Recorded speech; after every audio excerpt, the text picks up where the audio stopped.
Buenos días, muy buenos días a todos, a todas. Les damos nuevamente la bienvenida a este curso en línea y continuamos con la cuarta sesión. Es un honor contar el día de hoy con la participación destacada del doctor Eliseo Lázaro Ruiz. Y el doctor Eliseo es investigador del Instituto Nacional de Ciencias Penales, miembro del Sistema Nacional de Investigadores, del Consejo Nacional de Humanidades, Ciencias y Tecnologías y también es miembro de la Academia Mexicana de Criminalística. Adelante, doctor, le dejamos. Buenos días a todos, a todas. Gracias por la invitación al doctor Nicolás Martínez. Gracias por las atenciones a la maestra Marlene Gómez y a Marian Guzmán. Y bueno, también al Instituto Nacional de Psiquiatría, Ramón de la Fuente Muñiz. Y yo esta mañana les voy a hablar sobre una introducción a lo que son los metaperitajes. Como ustedes saben, en nuestro país, un poco desde el 2022 a la fecha, tenemos un nuevo elemento dentro de la construcción probatoria, que son los metaperitajes. Estos han surgido por una necesidad social que hemos tenido en el sistema de justicia penal para ofrecer medios de prueba distintos a los tradicionales y los beneficios que esto pueda tener. De manera general, lo que yo hablaré sería centrarme en el metaperitaje, en el contexto del procedimiento penal acusatorio, y para eso he diseñado algunas diapositivas que les voy a compartir en este momento. La agenda que pretendo con ustedes compartir es por qué surgieron los metaperitajes en nuestro país. Aquí haciendo un poco de énfasis que también dado su surgimiento hemos tenido, por ejemplo, mucha información falsa, mucha infodemia, muchos pseudo metaperitajes en la actualidad que pretenden presentarse como metaperitajes, pero desde la construcción metodológica, epistemológica y técnica que tiene un metaperitaje, no cumplirían con esos requisitos. Después hablaría yo sobre qué son los metaperitajes, cuál es su alcance, de dónde surgieron y qué se espera de los metaperitajes en un proceso de consolidación de los mismos. Hablaré un poco sobre el diagnóstico del problema, de por qué tenemos metaperitajes en la actualidad y cuáles son los beneficios que nos da tener metaperitajes en un contexto de justicia penal. Que también es cierto, ya dado el recorrido que han tenido los metaperitajes en nuestro país, se han tratado de aplicar a otros ámbitos, tanto el propio derecho como el derecho civil, el derecho laboral, el derecho administrativo, incluso en ámbitos criminológicos también se está pensando introducir metaperitajes. Hablaré un poco sobre la fundamentación teórica y metodológica. Esto nos ayuda para comprender en qué bases filosóficas y epistemológicas están construidos los metaperitajes. Algo muy importante porque nosotros sabemos que en la historia de la prueba pericial el tema más importante era que no había un constructo teórico metodológico sólido, y esa fue la razón por la cual muchas de las teorías, muchos de los métodos, muchos de los procedimientos contemporáneos pues no tenía un sustento que permitiera identificar su legitimidad. Después hablaré sobre los principios básicos de los metaperitajes, que ustedes si han realizado metaperitajes son como muy básicos y son principios que deben regirse y que deben demostrarse en el propio metaperitaje, tanto en el documento como en el juicio oral. Y por último hablaré sobre una guía de evaluación orientativa para elaborar metaperitajes. ¿Por qué surgieron los metaperitajes? Nosotros sabemos que en la prueba pericial tenemos tres grandes momentos resumidos en la historia. El primer momento en cuando las personas pensaban que debíamos ocupar el método científico y basado en un positivismo metodológico elaborar dictámenes. Hoy sabemos que el uso del método científico y el positivismo metodológico es un tema obsoleto en el dictamen, ¿no? Sin embargo, es un tema recurrente en la actualidad. Todavía hay dictámenes en muchas materias, como ahorita les voy a enseñar, que estiman que es importantísimo el uso del método científico.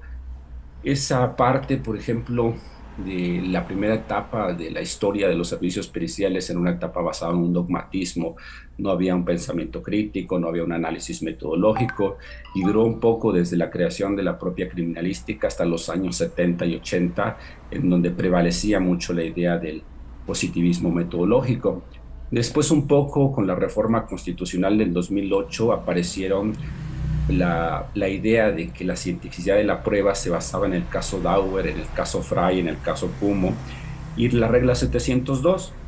Cuando se analizó este tema del caso Dauber y el caso Frey en servicios periciales, era muy común pensar que eran los criterios de cientificidad. Y cuando una persona conocía el caso Dauber, parecía que conocía los elementos de ciencia que debían tener todas las pruebas periciales.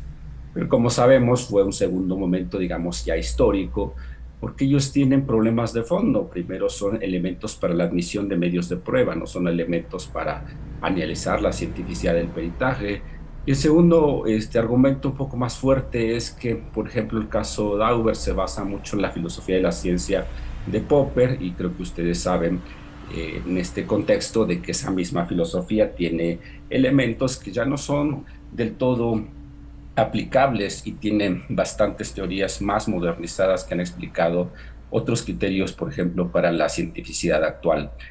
Y el último criterio que hemos estado desarrollando en los últimos años sería el metaperitaje como criterio de demarcación, que postula que las disciplinas periciales o forenses tienen una identidad, y esta identidad es una epistemología propia, que si bien es cierto comparten principios con otras ciencias y disciplinas, también es cierto que la metodología se construye al interior de cada disciplina, y por eso la idea de evaluación de un metaperitaje surge en este momento histórico. También el metaperitaje surge de una investigación que realicé en el INACIPE en el año 2022. Fue publicado un libro que lleva por nombre El metaperitaje en el procedimiento penal acusatorio. Esta idea del metaperitaje, cuando me la preguntan en dónde surgió, sí surgió de un libro que di lectura hace años que se llama Epistemología, de Mario Bunge, que a lo mejor como un referente teórico alguien puede decir que no es un modelo muy adecuado de epistemología, y coincido porque hace una equiparación entre lo que es filosofía de la ciencia y epistemología. Sin embargo, él dice algo muy importante. La epistemología debe tener criterios útiles, criterios válidos. Él habla de una epistemología aplicada, de una epistemología fértil, de una epistemología práctica. Y él comienza analizando que uno de los criterios más importantes es la metaciencia. Varias veces en el libro de Mario Bunge, al revisar qué es la metaciencia, comienza a explicarnos cómo podemos evaluar una teoría científica y, por lo tanto, un metaperitaje en términos, digamos, de lo que yo he realizado, que sea científico del otro que no lo es. Entonces, los postulados o los principios de los metaperitajes están en la epistemología, de allí surgieron. La idea de la metaciencia, si ustedes la ponen, por ejemplo, en Internet, pues le va a llevar mucho al tema, por ejemplo, de las revistas que son arbitradas, indexadas y que tienen criterios de demarcación para establecer, por ejemplo, artículos científicos de los que no lo son. Sin embargo, el metaperitaje está sustentado en las ideas de la filosofía de la ciencia, que podemos revisar cuando una teoría, cuando un principio y cuando una metodología es válida y fiable. Por eso, perdón, por eso surgieron los metaperitajes, pero también surgieron por unas necesidades sociales, por ejemplo, para revisar los asuntos del pasado, esos grandes asuntos que todos como sociedad hemos tenido ciertas dudas de lo que realmente ocurrió, que cuáles eran los criterios de ciencia. Ustedes recordarán casos, por ejemplo, de los años 70, de los 80, en los cuales pues la idea sobre la ciencia es una idea que debe ser revisada, ¿no? También surgió por las necesidades que tenemos comisiones de la verdad, en donde se trata de buscar esto que le llaman verdad científica, y yo lo pondría entre comillas, por el tema de pretender que la ciencia busque la verdad. También se surgieron los metaperitajes por las dudas científicas que han existido sobre dictámenes, que si bien es cierto, sabemos que un dictamen no busca responsabilidad penal o jurídica, sin embargo han tenido una influencia muy importante para la inocencia o culpabilidad de un sujeto. Y también surgió, ya por último, por una necesidad dentro del nuevo derecho probatorio mexicano, que como ustedes saben, eliminó el dictamen del perito tercero en discordia. Me parece muy bien esa temática que se ha eliminado, pero en nuestro país hacen falta nuevos medios de prueba. Por ejemplo, el dictamen transdisciplinario y el peritaje transdisciplinario, que es distinto, por ejemplo, hablar de un dictamen de una investigación transdisciplinaria. Es uno de los temas que se están trabajando en la actualidad. Y por último, también el metaperitaje contribuye con los fines de la justicia transicional, como son sus objetivos: verdad, justicia, reparación y no repetición. Y aquí, por ejemplo, una conceptualización muy básica de metaperitaje, que es una evaluación sistémica, verificable, que se realiza de un dictamen o informe, y consiste en una evaluación. Perdón. Esta evaluación que se realiza tiene tres objetivos: la validez científica, la fiabilidad metodológica y la justificación forense. Por ejemplo, si usted va a realizar un metaperitaje, su objetivo va encaminado no en atacar al perito, porque nada tiene un metaperitaje de decir que voy en contra del perito. Había discusiones en la antigua criminalística que los años daban mejor experiencia y que esa experiencia era el criterio de ciencia. Hoy en día el metaperitaje no mira y no ataca a las personas, más bien busca una discusión, un análisis, una revisión de la ciencia. Por ello es que lo que busca es revisar la ciencia, revisar la fiabilidad metodológica y la justificación forense. Por eso esos tres conceptos ustedes deben de manejarlos muy bien para el tema del metaperitaje. Es muy importante aclarar con ustedes qué no son los metaperitajes, porque si bien es cierto hemos avanzado, las personas piensan que los metaperitajes son críticas contra los dictámenes, ¿no? Entonces, si hay un dictamen particular u oficial, lo que debemos hacer es criticarlo y decir dónde no está bien fundamentado. Más bien el metaperitaje tiene hacer una investigación, digamos, neutral y explicar y a demostrar, por ejemplo, en qué casos sí está apegado a los criterios de ciencia y en qué casos no estamos apegados a los criterios de la ciencia. Los metaperitajes no son opiniones, porque las opiniones se tienden muy subjetivas y solamente entra lo que el sujeto piensa del objeto, ¿no? Los metaperitajes son investigaciones rigurosas. Los metaperitajes no son contrainformes, sino son documentos que buscan encontrar el tema de la cientificidad, por ejemplo, de la investigación realizada.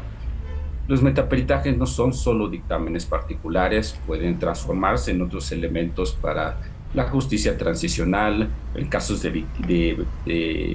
para evitar la revictimización también son muy importantes. Los metaperitajes no son solamente para el proceso penal, pueden ayudar, por ejemplo, a las comisiones de la verdad a comprender los hechos del pasado y los criterios de ciencia que se han utilizado. Y dado esto, hoy que estoy platicando con ustedes, pues es muy importante que ustedes ponderen, si no lo han hecho, cómo se construiría un metaperitaje en materia de psiquiatría forense. Tendría que seguir más o menos las mismas características de un metaperitaje general, pero hay un instrumento muy importante, lo que es el instrumento de evaluación. Un metaperitaje sin instrumento de evaluación es un pseudo metaperitaje. Cuando pensamos, por ejemplo, de que solamente podemos hacer una revisión si la metodología es la adecuada, sin que tú tengas un parámetro de control, sin que tú tengas un instrumento de evaluación, no constituye metaperitaje. Y estos metaperitajes han tenido aceptación en el ámbito probatorio mexicano. En el ámbito de la psicología, por ejemplo, están bastante avanzados, en el ámbito de la medicina forense, en el ámbito de la criminalística de campo, pero si entendemos la ciencia forense como 92 especialidades que en su conjunto se llaman ciencia forense y que incluyen técnicas, disciplinas, ciencias, habría la posibilidad de explorar en otras áreas cuáles serían esos criterios de ciencia que cada una de las disciplinas establece, igualmente en el tema de la propia criminalística. Por ejemplo, hace rato les decía, en el segundo caso de la razón por la cual surgieron los metaperitajes, en esta lámina que ustedes están observando, primero las personas piensan que el caso Dauber, Frey y la norma 702 son criterios de ciencia. Habría un error, ¿no? Y después las personas en los años 90 no todos conocían la evolución que tenían esos casos, ¿no? Por eso han surgido para revisar en qué estamos pensando nosotros los mexicanos cuando creemos, por ejemplo, que solamente los casos emblemáticos internacionales son los criterios de ciencia. Creo que debemos de saber que en nuestro país existe una discusión a qué son los estándares internacionales. Los estándares internacionales son una discusión de tres tópicos. Los estándares en materia de derechos humanos, que no habría mayor duda de su discusión, pero el segundo tópico serían los estándares en materia de normas ISO, que ayudan, digamos, a regular los procedimientos científicos, pero los estándares que son, digamos, los elementos de más discusión en nuestro país y a nivel internacional son los estándares de ciencia. Y si un perito, por ejemplo, se le pregunta si el caso Dauber y el caso Frey es un estándar de ciencia, no lo es. Es un precedente y no precisamente, como lo saben, es derecho sustantivo o adjetivo mexicano. Esta es una foto que ustedes recordarán muy famosa del caso Dauber, donde había una relación, se pretendía buscar una relación entre las malformaciones y el uso de determinado medicamento. Yo recuerdo en ese caso las revisiones sistémicas a través de un metaanálisis determinaron que no había esa relación. Entonces, todos estos antecedentes, igual como ustedes miran en la pantalla, el caso este, Fry, en donde se buscaba, digamos, que una prueba para aplicarse en un juicio tendría que tener aceptación por la comunidad científica. Esos ya no son los temas de discusión en la actualidad. Sí es cierto que es muy importante el aval de la comunidad científica, pero hemos avanzado en el debate en relación a qué es la comunidad científica, cuáles son los criterios de demarcación de las comunidades y su propia legitimidad. Y esto ha traído, por ejemplo, en nuestro país el amparo en revisión 9/2015, que retoma mucho sobre la regla 702 de evidencia y que, bueno, sintetiza o incluye algunos elementos de los que ya referí del caso Dauber y Fry. En estos casos surgieron esos problemas que ustedes como peritos todavía los recordarán. Una de las preguntas que mucho interesa al abogado es el margen de error del dictamen, el margen de error de la técnica, el margen de error del método. Una pregunta poco inadecuada para ciertas ciencias y disciplinas, pero dado la influencia, digamos, internacional, entró a esa temática en nuestro país, que sigue siendo para algunos peritos una pregunta difícil de responder, ¿no? También de estos casos surgió la idea de la probabilidad, entendiendo la probabilidad como la posibilidad que un hecho ocurriera. También una pregunta que en algunos casos pues no es adecuada y en otros casos pues solamente está repitiendo criterios de lo que se establecían como precedentes, ¿no? De estos casos también surgió la idea que el falsacionismo es el único criterio de demarcación. Si ustedes revisan, por ejemplo, ¿qué le llamamos ciencia en nuestro país? Aquello que es falseable, ¿no? Y la teoría del inductivismo, por ejemplo, quedaría atrás y me parece muy bien. La teoría del positivismo quedaría atrás y también me parece muy bien. Pero lo que no me parece adecuado es que pensemos que la ciencia terminó con el criterio de demarcación propio de la refutabilidad y no avanzamos un poco más, ¿no? De ahí surgió también esto que es muy simple. Por ejemplo, si tú le preguntas a un perito si el dictamen es válido y fiable, primero hay un problema en saber qué es diferencia entre validez y fiabilidad. Y el otro problema es que se contesta con conceptos de la metodología de la investigación, tomando conceptos, por ejemplo, de una validez interna, de una validez externa, de una validez de constructo. Y todos los que son investigadores e investigadoras sabrán que estos conceptos son de la metodología cuantitativa para el diseño de instrumentos de investigación que tiene un fin distinto propio al fin del metaperitaje y del dictamen. Por eso aquí en esta lámina que les estoy presentando en este momento hay una clasificación muy básica que ustedes la observan. Es distinta la metodología construida desde un diseño de la investigación a una metodología de la ciencia, a una metodología casuística. Cuando se revisa un dictamen y se evalúa y está ocupando criterios del primer supuesto, pues obviamente no podemos decir que tenga validez, entendiendo la validez como una validez epistemológica, no como una validez propiamente de la metodología de la investigación. Y esto también conecta, por ejemplo, con esta segunda lámina, en donde todavía existen problemas en no tener claridad entre método, técnica y procedimiento. Hay una discusión, ya supongo que también lo pueden ustedes revisar. ¿Qué se debe homologar, el método o la técnica? ¿Qué se debe estandarizar, el método o la técnica? ¿Y de qué se debe crear una guía, del método o de la técnica? Entonces hay personas que piensan que podemos estandarizar el método y que solamente debemos tener un solo método para la investigación, un poco la idea del pasado sobre el cientificismo basado en el uso del método científico, y que ustedes pueden poner en internet para documentarse un poco más sobre las críticas al modelo cientificista basado en el único método científico. Esto sigue siendo ya en casos prácticos, por ejemplo, en el dictamen pericial. Lean este dictamen. Ocupé el método científico, deductivo, inductivo, analítico y descriptivo. Todo esto es una mala práctica que se debe de abandonar ya. O sea, al pensar que una persona combine epistemologías distintas entre la deducción y la inducción y el positivismo científico, esto ya es una práctica que debemos de repensar fuertemente, ¿no? Esta, por ejemplo, es un ejemplo de dictamen pericial en donde aquí el punto de debate es la calidad de sus fuentes de información. Como ustedes saben, existen debates en muchos casos de dictámenes periciales que no todas las fuentes de información son fuentes de calidad.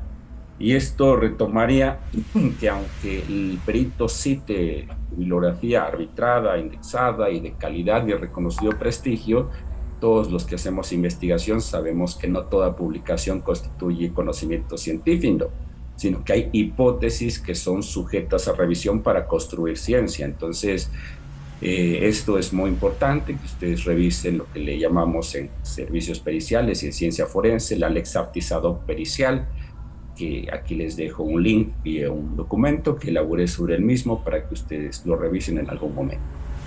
Es la lámina que les refería yo, que no toda publicación científica constituye realmente conocimiento científico fiable, ¿no?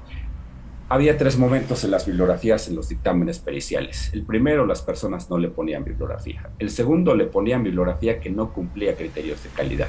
El tercer momento que estamos viviendo, las personas piensan que toda la bibliografía ya publicada en las mejores revistas constituye ciencia de manera irrefutable. Y creo que allí sigue siendo, digamos, la discusión más avanzada y lo reitero, hemos avanzado en la ciencia, pero hoy tenemos debates distintos, ¿no? Este otro dictamen que están viendo dice que ocupó, miren, el método científico, planteó un problema, hizo la observación de documentos, formuló hipótesis. Qué bueno que este dictamen formuló hipótesis.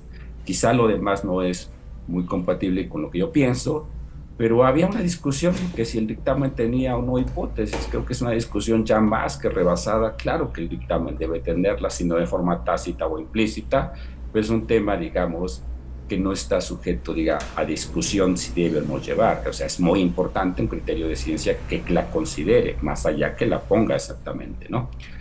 Pero más adelante este trabajo dice que se basa en teorías y modelos para realizar reconstrucciones sobre la verdad histórica y luego combina métodos que tienen sustratos distintos, ¿no? Aquí, por ejemplo, vemos otro caso de dictamen pericial que hace una combinación entre la deducción, el análisis, la inducción y el método científico. Y ustedes pensarán, bueno, profesor, ¿esto tiene impacto? Sí, sí tiene impacto. Primero porque estás pensando cómo está formado en metodología y en ciencia quien elaboró esto. Segundo, sí tiene impacto porque los modelos epistemológicos de este dictamen están contrapuestos. Y tercero, cómo es que realizó una investigación con un trabajo que, digamos, tiene una contradicción profunda y de fondo, ¿no? Este es uno en psicología forense, obsérvenlo, por favor. Este, por ejemplo, dice que ocupó un método mixto inductivo-deductivo. Seguimos en la idea que los métodos mixtos es lo quali más lo quanti, y hemos desestimado que la metodología del dictamen pericial no es una metodología que tiene una identidad propia y que esto es una mala práctica y que obviamente el tiempo está dando cada día mayores aportes y evidencias para decir que esto es una mala práctica en la metodología del dictamen.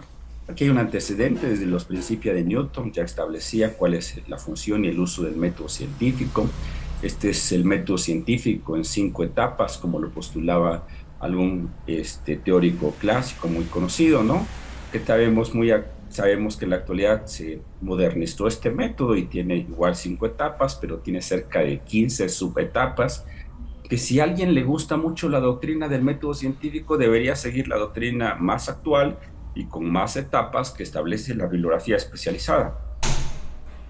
Bueno, ya en el tema de cuál es la fundamentación de los metaperitajes, ustedes, como les decía, los pueden encontrar en la metaciencia, en la filosofía de la ciencia, en la epistemología de la ciencia, en la metodología de la ciencia. Pareciera que son lo mismo, no lo son. O sea, hablar de epistemología de la ciencia, de metodología de la ciencia y de filosofía de la ciencia son 3 disciplinas o formas de construir conocimiento científico que convergen en elementos, pero que tienen puntos concretos muy específicos, ¿no?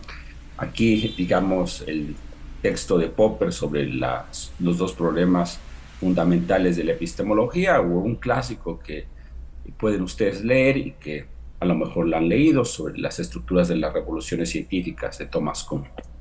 Bueno, aquí les puse una diapositiva que dice evidencia demostrativa. Cuando yo les decía que el metaperitaje tiene virtudes distintas a otros documentos, se los decía porque tiene tres principios: prueba de evidencia, máxima publicidad y máxima transparencia. Estos principios, por ejemplo, nos señalan que si tú como perito estás diciendo que el método no es el adecuado, pues tienes que presentar evidencia demostrativa científica en donde diga que ese método no es el adecuado, con un aval científico fuerte, ¿no? Y no solamente tienes que presentar la evidencia, tienes que decir en dónde está publicada esa evidencia como un criterio de ciencia, y nos tienes que presentar los detalles que establezca que así lo es. Esto evita las acusaciones entre dictámenes que tienen o no cientificidad bajo el criterio del perito. Por ejemplo, yo les he dicho esta mañana que considero que el método científico no es el adecuado. Yo debo suministrar en el metaperitaje la evidencia que establezca que así lo es. Debo de decir en dónde está publicada esa información y debo de especificar con transparencia los detalles que establecen que así lo es. Si no, de otra forma sería, por ejemplo, una acusación sin fundamentación.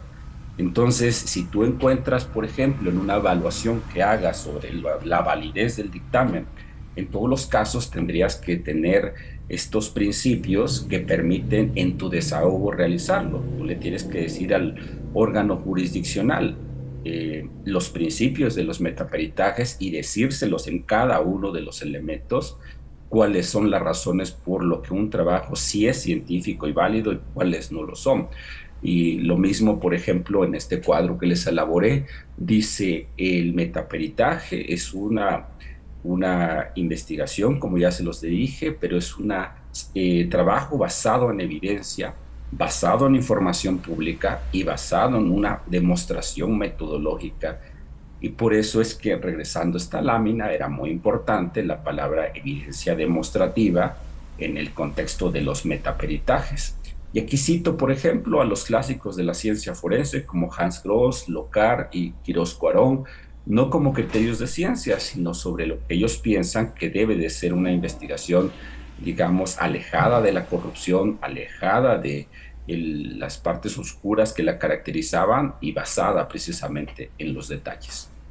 Bueno, los requisitos básicos para realizar un metaperitaje es saber que la metodología se construye de acuerdo al caso, que el metaperitaje tiene métodos y técnicas y procedimientos adecuados. Por ejemplo, en otra ocasión alguien me comentaba que había hecho más de 100 metaperitajes y que este no era un tema nuevo. Y bueno, si alguien piensa que un dictamen particular que hizo en el pasado su metaperitaje es un tema distinto, ¿no? Pero lo más importante es decir, yo le comentaba, y bueno, ¿con qué metodología lo hiciste? Con el razonamiento lógico-deductivo. Y eso da evidencia que si alguien está haciendo un dictamen con un razonamiento lógico-deductivo, pues está ignorando que los metaperitajes tienen metodologías especializadas que son construidas a partir de los fundamentos que ya les señalé, pues para poder evaluar, ¿no? Por eso lo último, esto del metaperitaje tendría que tener una guía de evaluación, más que es un instrumento de evaluación que permita revisar un análisis de contenido y luego materializarlo en el juicio oral. En manera general, ¿cómo sería esta evaluación? Tenemos aquí una evaluación epistémico-metodológica número 1, es una evaluación general, tiene una fundamentación epistemológica y metodológica y es transversal para todos los elementos. Aquí es el numeral 1 porque habría número 2 más específicas, número 3 y número 4 que, bueno, dependen de cada una de las ciencias o disciplinas. Tres cosas fundamentales que deben tener ustedes para elaborar metaperitajes: la fundamentación epistemológica, la fundamentación metodológica y el instrumento de evaluación. Esto lo tienes que poner en tu metaperitaje, en el documento escrito, para, digamos, revisar la evaluación y la validez que tiene tu propio metaperitaje. Si tú te dedicas en un trabajo de investigación solamente a criticar sin tener estos elementos, eso constituye otra cosa, pero no es metaperitaje. Los objetivos, como se los dije al inicio, es la validez, la fiabilidad y la justificación, y solamente de manera general cómo evaluamos la validez en el dictamen pericial y el metaperitaje. Tiene tres etapas. Tú tienes que primero evaluar la demarcación científica, si el conocimiento utilizado en el dictamen es ciencia del lo que no lo es. Esto pareciera muy obvio, pero no lo es. O sea, la evaluación uno corresponde a decir todo lo que está ocupando la persona es conocimiento científico, válido, fiable, aceptado en el ámbito al cual pertenece. El segundo criterio que vas a evaluar sería la compatibilidad entre modelos teóricos que justifican un dictamen pericial. Y el tercer punto que vas a evaluar sería la legitimidad. Esto, por ejemplo, lo tienes que construir y demostrar, y bueno, hay todo un modelo para realizarlo que no me daría tiempo ahorita explicarlo, o no sería como el objetivo en concreto decirles cómo lo vas a hacer en cada una de las etapas. El perfil que ustedes deben de manejar para hacer metaperitajes, primero en la práctica debes de ser par. Se quería realizar, por ejemplo, metaperitajes que yo, por ejemplo, no soy psicólogo, no me atrevería a hacer un dictamen en un metaperitaje de psicología, esto no funciona así. O tiene que ser par la persona, el metaperitaje tiene que ser médico para hacer el dictamen, o medicina, psicólogo para hacer el de psicología, químico para ser químico, respectivamente. Y esto ustedes me dirán, pues no tiene nada de novedad, ¿no? Sí tiene. En la historia de las ciencias periciales y forenses, hay personas que se han atrevido a hacer dictámenes no teniendo el perfil y la formación. Y esto es un conocimiento claro y básico que es muy importante tomar en cuenta, ¿no? ¿Qué conocimientos debes de tú profundizar? En epistemología, en ciencias, en procesos de validación, conocer los debates del pasado en el área de la criminalística. Los debates del pasado son algunos de los que les pongo acá. ¿Que el peritaje es una opinión? No, el dictamen no es una opinión, es una investigación rigurosa y científica. Las confusiones metodológicas deben ser superadas porque entonces no vamos a tener una fundamentación básica de la cual discutir. Que el perito debe culpabilizar e investigar los delitos y decir si es o no sancionar a una persona, tampoco eso ya es un debate del pasado. Que la experiencia valida la ciencia, también es un debate del pasado. Entonces, todo esto, digamos, lo deben tomar en consideración como el perfil. Las actitudes, pensamiento crítico. Y aquí, por ejemplo, quiero presentarles esta cédula de análisis metodológico, y aquí les digo una cosa, es muy importante tener cédulas de análisis metodológico, pero el metaperitaje sería un simplismo o una reducción, hacer y tachar que si el dictamen cumple o no cumple. Entonces, esto a mí me parece una mala práctica y no la comparto. Cuando en el dictamen una persona agrega una tabla a manera de checklist y decir si cumplió o no cumplió, pues deja toda la parte teórica, metodológica, el contexto, el contenido del dictamen y de sus características fuera de lo que sí importa. Un dictamen puedes tú agarrar y tachar que sí tiene metodología, pero cuánto esa metodología se construye de acuerdo a un modelo teórico adecuado, pues obviamente se necesita algo más que hacer una lista de chequeo de referencias. Y sin embargo, tampoco puedo ser extremista, o sea, esta lista nos orienta para las discusiones que tendríamos que demostrar bajo los principios que ya les referí. Por ejemplo, acá dice, si el dictamen en psicología tiene apartado de metodología, sí o no. Aquí entraríamos en un debate. El dictamen debe tener metodología o método aplicado, ¿no? Si alguien tiene la idea que la metodología es el estudio de los métodos, entonces no tendríamos por qué tener metodología en el dictamen. Si una persona tiene un moderno, una modernización o una actualización en qué es metodología, pues a lo mejor la metodología sería más conveniente tenerla en el dictamen, no solamente el método, ¿no? Que si en el dictamen de psicología se incluyen los principios científicos o las teorías y tú le tachas si los tiene o no los tiene, ¿no? Pero no todo lo que a veces en las ciencias o disciplinas se llama marco teórico lo es. Hay una idea, por ejemplo, que todo lo publicado en libros constituye teoría científica, entonces no está la discusión a fondo de qué es y qué no es una teoría científica. El tercer punto dice si el dictamen en psicología tiene el paradigma que orienta la utilización para el análisis pericial. Y el 4 dice que si tiene un apartado de marco teórico, si tiene las fuentes de información, que si tiene los métodos, que si estos son quali o quanti, que si es ilustrativo, que si especifica las técnicas, que si estas están estandarizadas, regionalizadas. También nos dice esta cédula, por ejemplo, que si tiene hipótesis, que si la sometió a prueba, con qué metodología la sometió a prueba, si detalla las observaciones, si clasifica los datos encontrados y bueno, todo lo que ustedes están revisando acá sí nos orienta para realizar la investigación, pero ustedes necesitan, digamos, para realizar sus metaperitajes, arriba la unidad de análisis, la proposición fáctica que sostienen, la evidencia con la cual lo justifican, en dónde se localiza, cuáles son los detalles y abajo la argumentación. Digamos, cada una de las cosas que tú presentes tendría que tener esa argumentación. Esto se puede utilizar en el juicio oral para realizar preguntas y no me detendré mucho acá, pero por ejemplo también los metaperitajes nos dan elementos para realizar guías y metodológicas de preguntas. Por ejemplo, en esta, usted realizó una impresión diagnóstica, ¿cierto? Las impresiones diagnósticas y los dictámenes son documentos diferentes, ¿cierto? Y entonces esto surgió a partir de una metapericia que se realizó en el documento pericial. Bueno, todo esto que les he explicado viene con más detalle en algunos trabajos de investigación que yo he realizado, desde lo que es la validez y la fiabilidad del peritaje en el juicio oral, la ciencia forense en el contrainterrogatorio, cómo sostener un debate pericial con la defensa y el metaperitaje del procedimiento penal. Y bueno, aunado a otros trabajos que he realizado, ustedes los pueden revisar. Le envié uno al doctor Nicolás como fuente de consulta, les enviaré otros si hay oportunidad.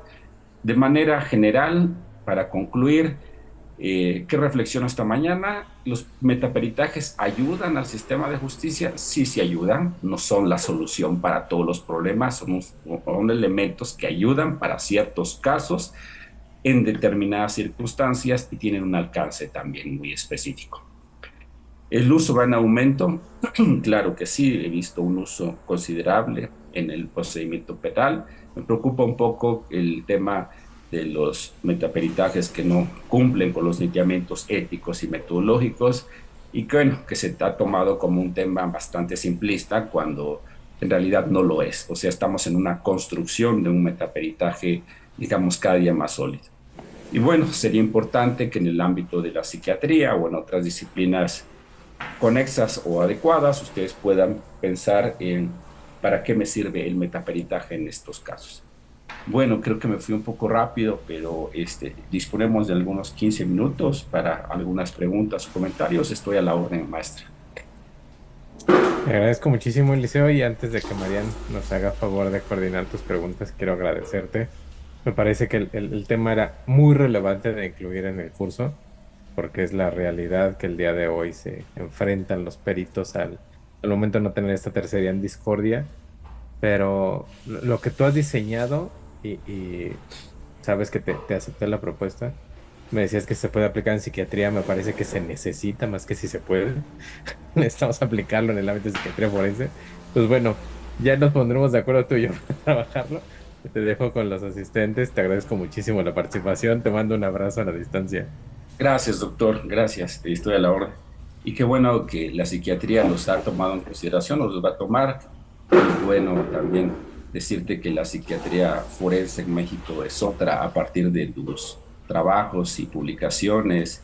Y no es porque seamos amigos, estamos construyendo una amistad, pero sí veo que estás haciendo trabajos muy interesantes, principalmente en este tema de la imputabilidad, de la culpabilidad.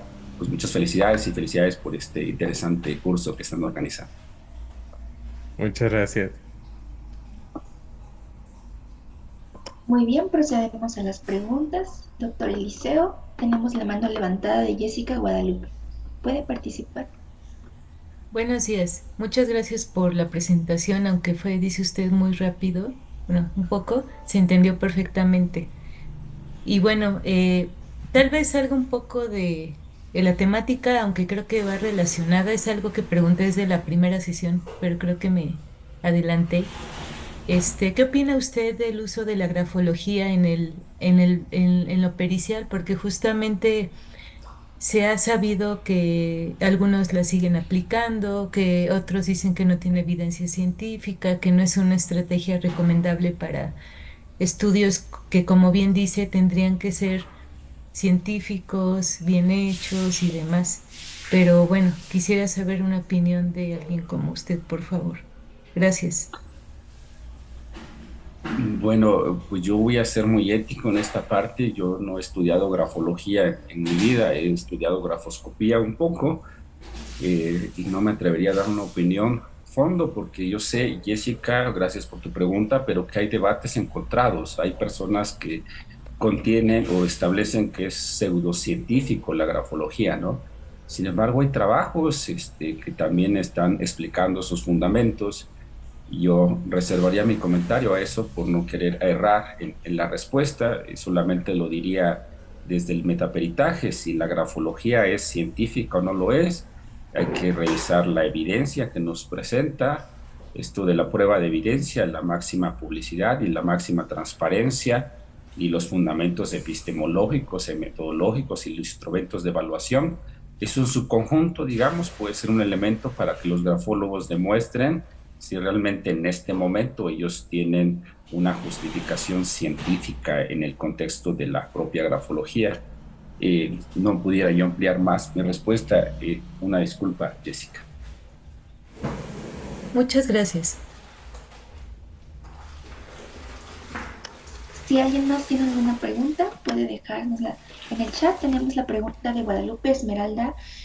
¿Cuál es el máximo nivel de evidencia al hacer investigación en un tema en especial?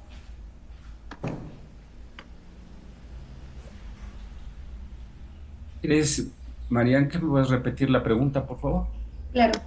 ¿Cuál es el máximo nivel de evidencia al hacer investigación en un tema en especial? Bueno, honestamente no comprendo bien la pregunta. ¿Cuál es el máximo nivel de evidencia para hacer investigación en un tema especial? Ok, aquí tenemos otro, su comentario dice, completo, me recuerda al artículo donde mencionan la similitud de un dictamen con una tesis, que es una investigación. La pregunta es, ¿cuál es el máximo nivel de evidencia al hacer investigación en un tema en especial? Lo que pasa es que estamos hablando de una investigación, pero en contextos distintos. Por ejemplo, cuando una persona hace una tesis, un artículo científico, pues claro que hace una investigación, pero es una investigación que tiene como un fin producir, revisar o ampliar el conocimiento científico. Y cuando nosotros, por ejemplo, hablamos de metodología de la ciencia, hablamos de la reflexión epistemológica y metodológica que tiene la propia ciencia para una justificación. Pero cuando hablamos del dictamen pericial, hablamos de una metodología casuística diseñada para ese caso en concreto y dar respuestas a los objetivos o planteamientos de las partes. Entonces, cuando yo me refiero que el dictamen es una investigación, claro, es una investigación en un contexto distinto, pero no puede equipararse con una investigación de otros modelos, por ejemplo, en esto de la tesis. Yo pensaría que la pregunta va orientada más al tema del derecho o razonamiento probatorio, que establece un umbral específico de evidencia con el cual un hecho puede ser probado. Entonces, si nosotros pensamos en un caso qué cantidad de evidencia necesitamos, depende de la ciencia, ¿no? Depende de la disciplina. Alguien podría decir la cantidad de evidencia en genética forense es distinta a la evidencia que se necesita en psicología o es distinta a la evidencia que se necesite en criminalística.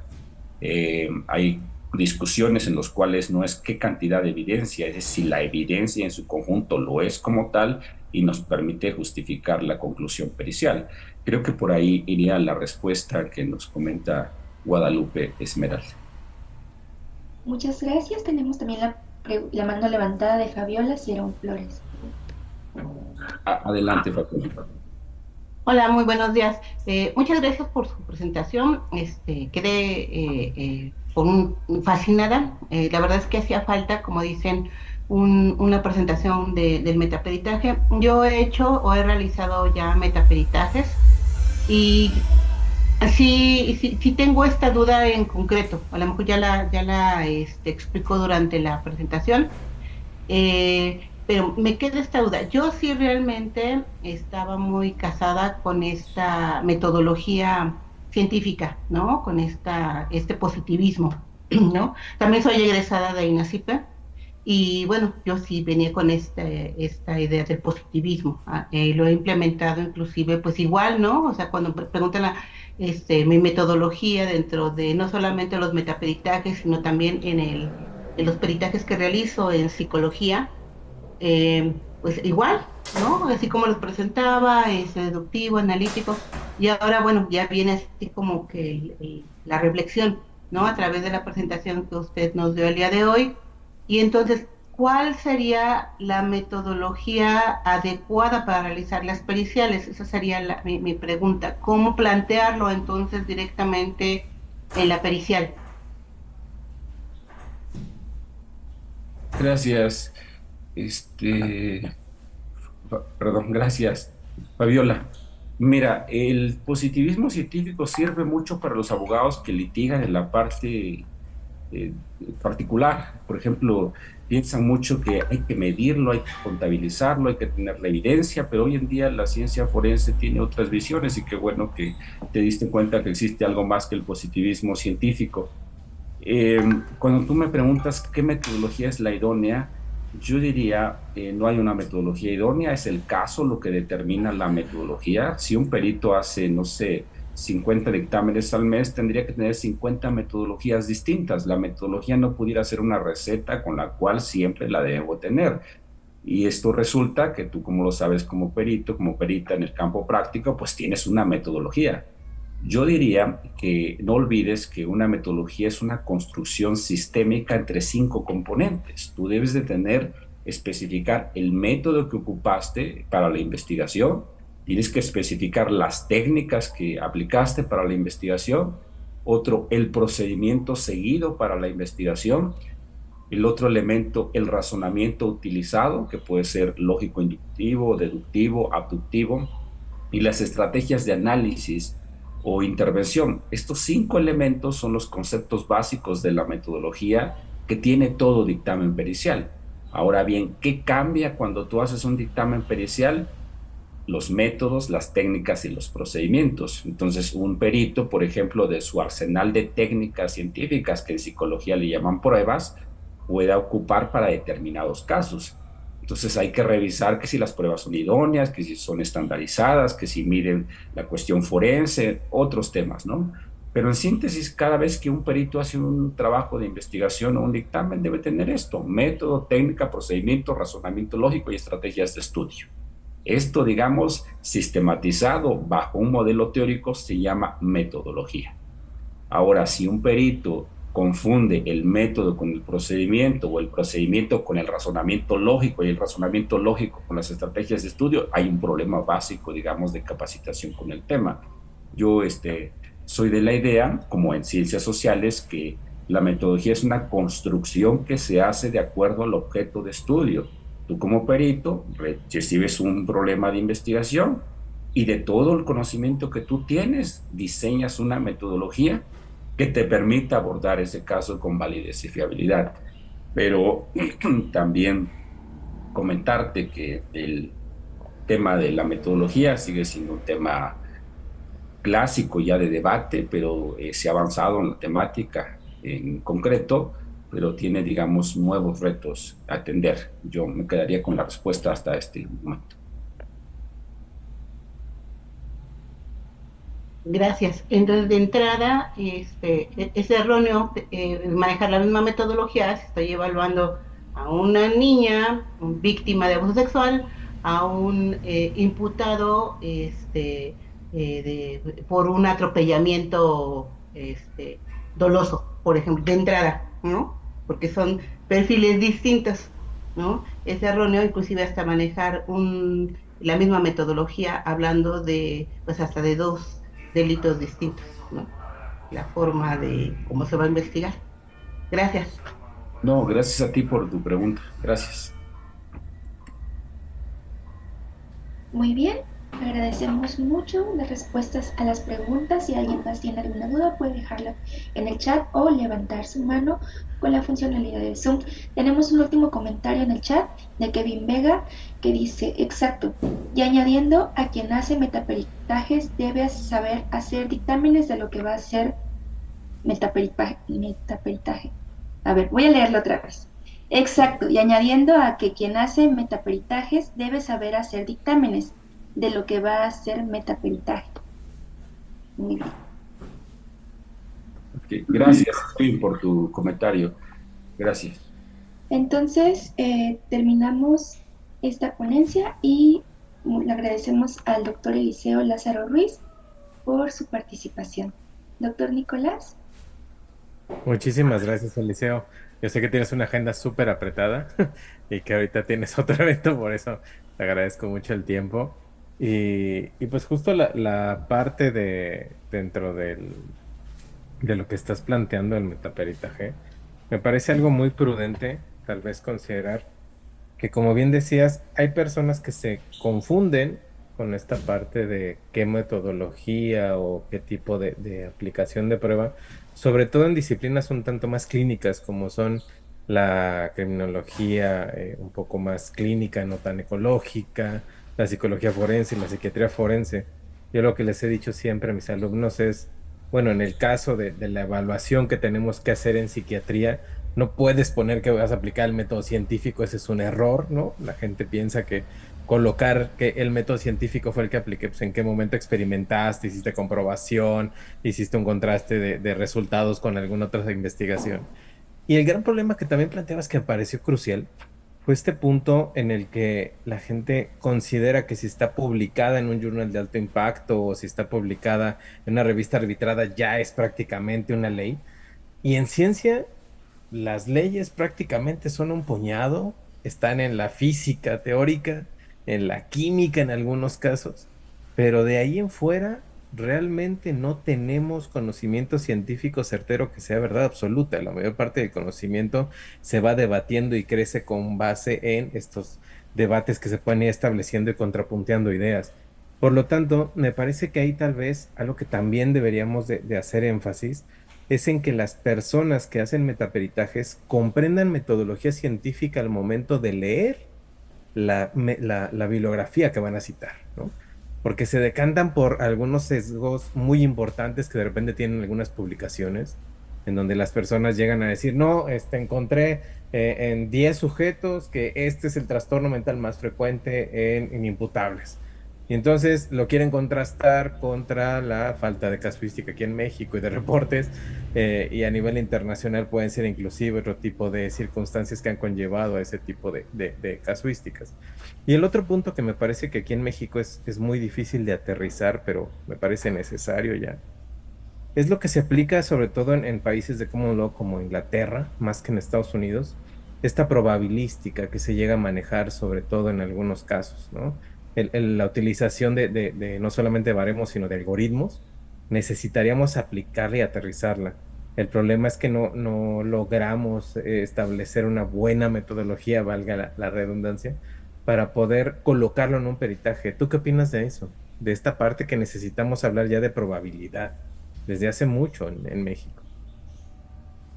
Bueno, creo que la palabra probabilidad hay que revisarla desde su marco teórico y conceptual, porque en algunas disciplinas pudiera ser prudente, en otras pudiera ser inadecuada el término probabilidad. Entonces habría que pensar si en unas disciplinas es más adecuado, digamos, la validez estadística que pueda tener en un caso de una investigación. Bueno, creo que depende de cada disciplina, pero algo muy importante es como el proceso dialéctico en la ciencia. Todo esto que yo dije, que debe tener un dictamen o que debería tener un dictamen, preguntémoselo al metaperitaje. Es decir, cuando alguien hace un metaperitaje, ahora le debes de preguntar cuál es la validez científica de ese metaperitaje, cuál es la fiabilidad, cómo evaluamos esta cientificidad de lo que tú estás evaluando. Y creo que con eso combatimos un poco la infodemia y la información falsa que se ha divulgado en los últimos años, en donde el metaperitaje parecería ser el instrumento de verdad único y que es el medio, ¿no? La clave está en hacer un proceso a la inversa. Todo lo que tú le estás preguntando al dictamen, ahora se lo preguntas al metaperitaje, y ahí encontrarás uno de los puntos más importantes. Si usted no tiene instrumento de evaluación, eso no es metaperitaje. Y ahora preguntemos en dónde están esos instrumentos. Para hacer un instrumento de evaluación es un instrumento metodológico que deben construir las disciplinas en lo particular. una prueba control. Entonces, diríamos, es un tema que debemos de seguir platicándolo en otra ocasión y que tiene bastantes elementos que pueden ayudar a ciertas cosas. Te agradezco mucho porque fíjate que es un debate que he establecido con algunos colegas que siempre dicen, necesitamos utilizar instrumentos para predicción de riesgo en psiquiatría. Y ese es un equívoco, no podemos predecir la conducta hacia un futuro, tendremos que seguir considerando que entonces hay todavía esta idea de peligrosidad anclada en el sistema penal y que está todavía con esta reducción biológica que ahora quieren traer con la parte aplicada de neurociencia, que bueno, se lo hablaré y lo criticaré mañana. Pero te agradezco muchísimo, querido Eliseo. Y tenemos una junta pendiente tú y yo. Al ratito me coordino con tu asistente para que podamos ya cuadrar agendas, ¿vale? Te agradezco mucho, te deseo mucho éxito en lo que estás por iniciar al ratito y te agradezco la presentación de hoy. Gracias a todos y a todas ustedes. Muchas gracias y mucho éxito en el curso. Muchas gracias. Pues bueno, me está informando nuestro siguiente ponente, Hans, que ya está por entrar con nosotros. Demos un par de minutitos y ahorita en cuanto se conecte comenzamos. Entonces tienen ahí unos 2-3 minutitos para descansar, pararse y por una tacita de café. Ahorita nos vemos.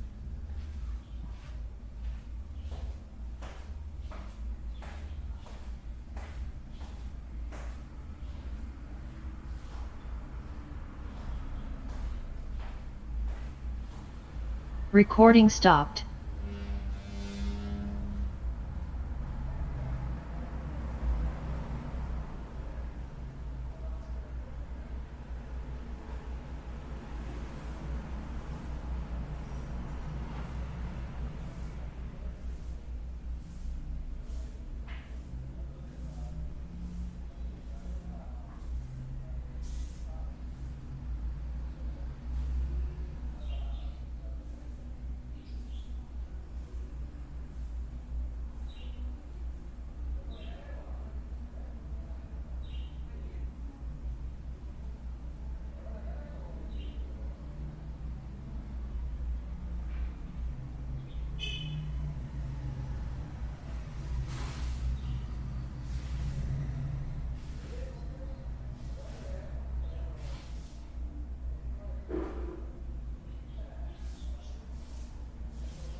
Muy bien, ya está ingresando el maestro Hans Villa a nuestra ponencia. Hola, buenos días. Recording in ¿Se progress. encuentra?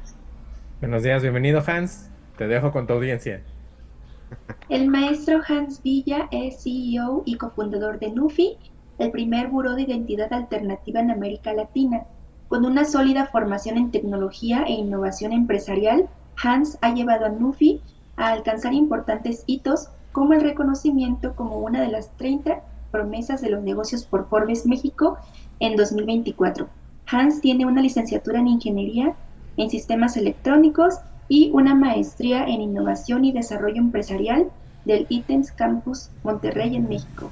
Durante los últimos 20 años ha sido un emprendedor en serie, lanzando y escalando múltiples empresas. Bajo la dirección de Hans, NUFI ha participado en programas de aceleración globales como Techstars en Denver y Google Accelerator en Miami. La compañía también tuvo un impacto significativo en Shark Tank México, donde los 5 tiburones invirtieron en NUFI. Hans es un apasionado de usar la tecnología para construir confianza dentro de la comunidad latina. Bienvenido. Gracias Marian por esa intro. Parece muy apantallador ahora. Entonces, Les agradezco mucho por todo lo que comentaste. Y equipo, lo que les voy a hablar el día de hoy yo es precisamente de la huella digital. Y tal vez voy a necesitar ayuda, Miriam, porque ya me activaron. Uy, Para que te dejen salir ahí a la muy bien. caseta, ¿no? Para que te dejen salir ahí a la caseta, Ahí ¿no? está. Listo. Entonces yo les quiero hablar un poco de la importancia de la huella digital en Internet, ¿no? Y tal como me presentó Marian, pues yo soy un nerd, ¿sí? Creo que ese es el resumen, sí, soy ingeniero de sistemas electrónicos, maestrías esas raras, universidades también al otro lado, aquí en México, etcétera. No conozco lo que es tener sueldo, porque he sido emprendedor durante muchísimo tiempo, yo creo que desde el 2005. Y afortunadamente en los últimos años me ha tocado tener buenos reconocimientos, ¿no? Como lo de las 30 promesas de Forbes y tengo una plática del TEDx y tal como comentó Marian, pasé por la aceleradora de Google para la parte de inteligencia artificial, en el caso de procesamiento inteligente de documentos, y por la aceleradora de Techstars Western Union en Denver, ¿no? Entonces, pues me he dedicado precisamente al problema de la habilitación de confianza dentro de Nufi, ¿sí? Y esto es porque precisamente todo lo que hacemos, o sea, todo el pedir un trabajo, el solicitar un crédito, el atender a un nuevo paciente o dar de alta a un nuevo doctor, todo esto depende de que puedas tú confiar en esa persona o en esa empresa.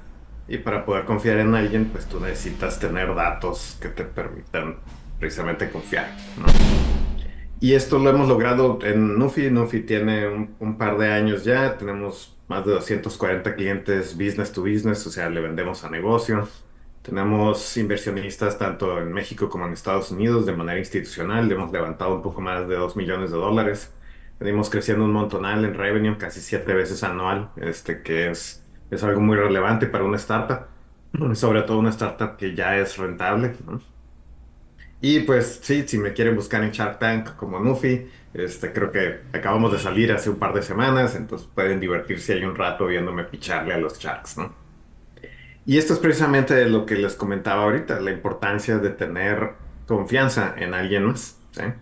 Y cómo precisamente para confiar en alguien, para cualquier proceso que estés haciendo, pues necesitas sacarle un reporte de identidad, necesitas sacarle un background check, ¿no? Y en el caso de México, estos son procesos manuales, son caros, son tardados, ¿no? Y es precisamente lo que resolvemos nosotros. Nosotros te habilitamos la confianza, ¿no? Lo que hacemos es verificar la identidad de cualquier persona o empresa en México y te proporcionamos datos limpios y estructurados para que tú puedas tomar una decisión rápida y segura de si confías en esa persona o en esa empresa. Lo que queremos ser es una fuente de la verdad, ¿no? Y en esta fuente de la verdad, pues tú vas a tener todo el detalle que te va a permitir tomar esta decisión. Y la relevancia de esto viene precisamente a que Nufi procesa tres grandes tipos de fuentes de datos. Data pública determinística, o sea, la de gobierno, donde vienen tu CURP, tu RFC, tus cédulas, tu número de seguridad social, todo ese tipo de cosas, tus antecedentes judiciales. Y datas probabilísticas semideterminísticas como lo son lo que hay en Internet de ti, ¿sí? Lo que ya has consentido por estar precisamente utilizando redes sociales o medios de comunicación o simple y sencillamente prender tu celular, ¿sí? Entonces me fui muy rápido por todo lo que platicaba ahorita porque quiero llegar a ejemplos tangibles y abrir el micrófono también del otro lado para que podamos platicar de todo lo que hay de huella digital, ¿no?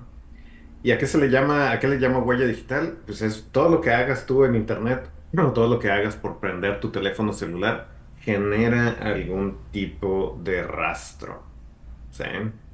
Entonces ese rastro también está en algún lado y está en startups o empresas como la mía, el ir y recoger esos rastros y generar un vector de identidad para esa persona en este caso, ¿sí? Entonces, ¿qué es lo que quiero hacer ahorita? Quiero hacer un primer ejemplo de lo que hay en huella digital en Internet, precisamente de ustedes.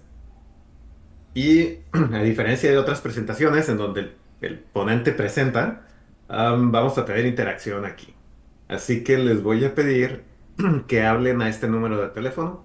Les va a contestar uno de mis robots. Y el robot les va a decir gracias por hablar a Nufi o algo así. No me acuerdo qué le puse el día de ayer antier, ¿no?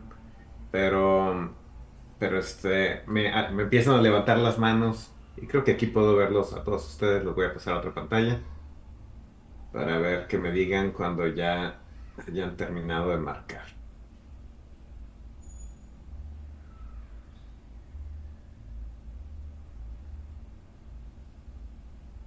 Ok. Veo a Fabiola, veo a Mónica, veo a Cristina, veo a Israel. ¿Algunos de ustedes ya marcó? Alguien que levante la mano, que diga yo ya lo hice. Ok, Marlene veo que ya levantó la mano. Vamos a esperarnos a unas 5 o 10 personas más. Mónica veo que ya también ya la levantó. Kevin, vamos como en 3. Sigamos, sigamos.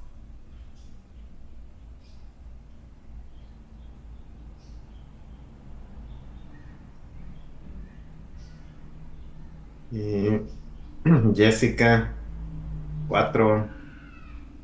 Otros 2 más que se avienten, otros 2 más.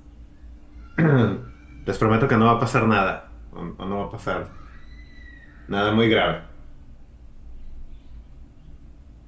No les van a empezar a hablar de Coppel ni nada. No se preocupen. Ok, creo que ya tenemos suficientes personas. Ok, ¿qué es lo que está pasando aquí o qué fue lo que hice? ¿Sí? Puse un pequeño robotito en este número de teléfono, ¿sí? Y si alguien más quiere hablar mientras estoy platicando esto, también puede hablar, ¿eh? Pero puse un pequeño robot, ese robot lo único que hace es te dice, hola, gracias por hablar a Nufi, y toma tu número de teléfono. Y me refiero por tomar el número de teléfono, es solamente tomar el número, o sea, el número del cual tú estás hablando, ¿no? No estamos hackeando nada absolutamente, ¿sí? Pero con ese número de teléfono, lo que voy a ir es voy a utilizar uno de mis otros motores de inteligencia artificial, los que utilizamos en Nufi, y voy a tratar de generar un vector de identidad a partir del número de teléfono. ¿Ok? Yo no los conocía a ustedes antes de entrar aquí, no sé quiénes son, ¿sí? Es alguien que habló a algún lado y con eso está tratando de generar una identidad, ¿no? Y vamos a ver qué sucede.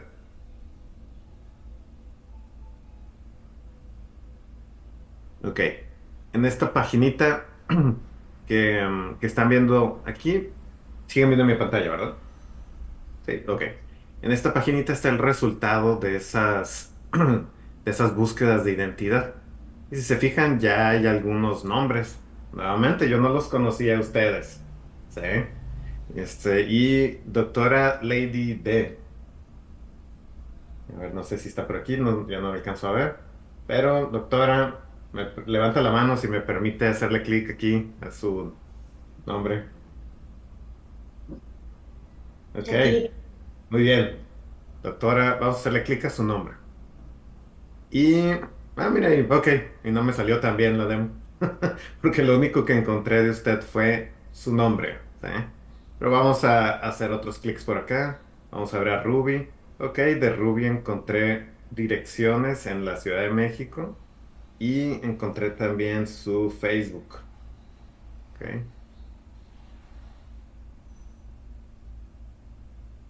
y aquí estás, Ruby, en la playa, descansando. Ok, muy bien. Y vemos estas publicaciones y hay también cosas que leen las publicaciones de manera automática y se fijan en qué es lo que te interesa a ti, ¿no? Vamos a ver a Adriana también. Ok, Adriana también sin redes sociales. Gris también sin redes sociales. Jessica sin redes sociales. Y cada uno de estos teléfonos también los estamos... Ah, no, hay un montón de gente acá atrás, perdón. Sandra. Acá está doctora Mónica Rojas. De varios números de teléfono. Ok, Osvaldo. Osvaldo Shop. Damián. ¿Sí? Y en cada uno de los teléfonos, incluso, puedo ver si son desechables, si los compraron en el Oxxo, de qué carrier son y qué aplicativos tienen instalados en el teléfono. En este caso creo que solamente puse aplicativos basados en comunicación. Skype, WhatsApp, Insta, Google, Twitter. Sí, o sea, solamente puse aplicativos basados en comunicación. Y déjenme hacer uno yo nada más por no dejar, para que vean otro tipo de perfil. Y ahorita abrimos el micrófono para preguntas, porque aquí es donde empiezan precisamente las cosas interesantes, ¿no? Entonces yo voy a marcar el número de teléfono también.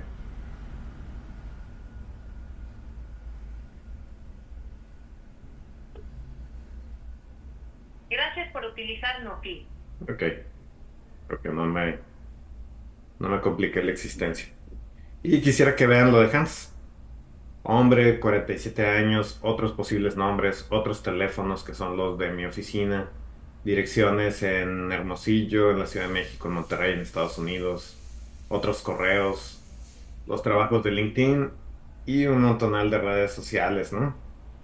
Entonces ahí está mi LinkedIn en sí y pueden ver pues lo de Nufi y pueden ver incluso por acá están mis listas hasta de Amazon y High Five, y con eso incluso ya pueden ver que soy medio viejo, ¿no?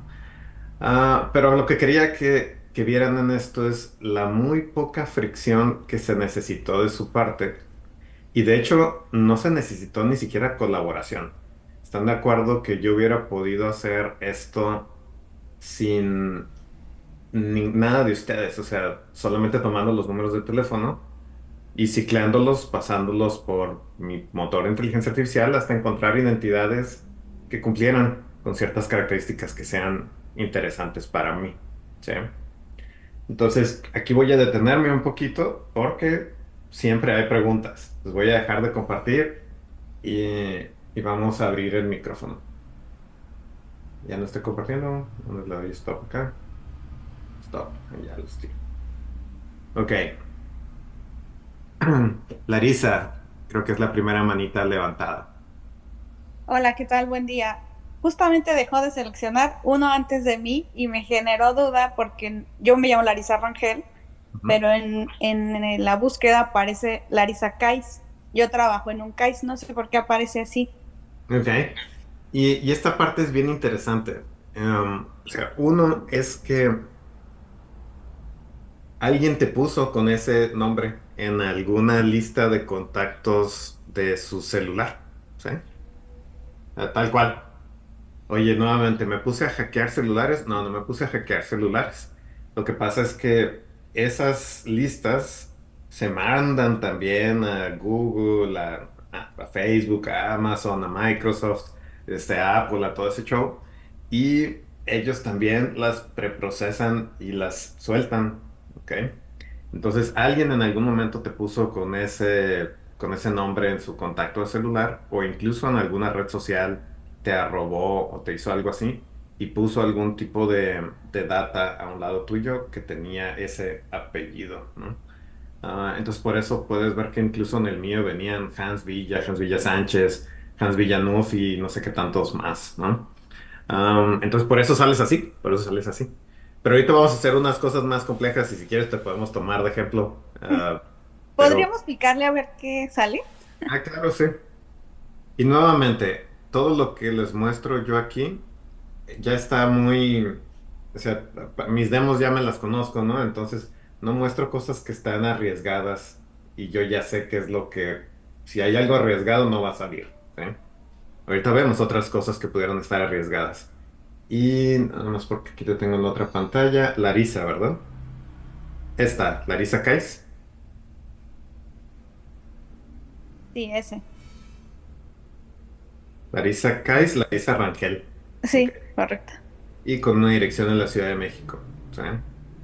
Ok. Ok, entonces, ¿cómo vamos hasta aquí? De parte tuya, Larisa, ¿alguna otra pregunta, alguna otra duda?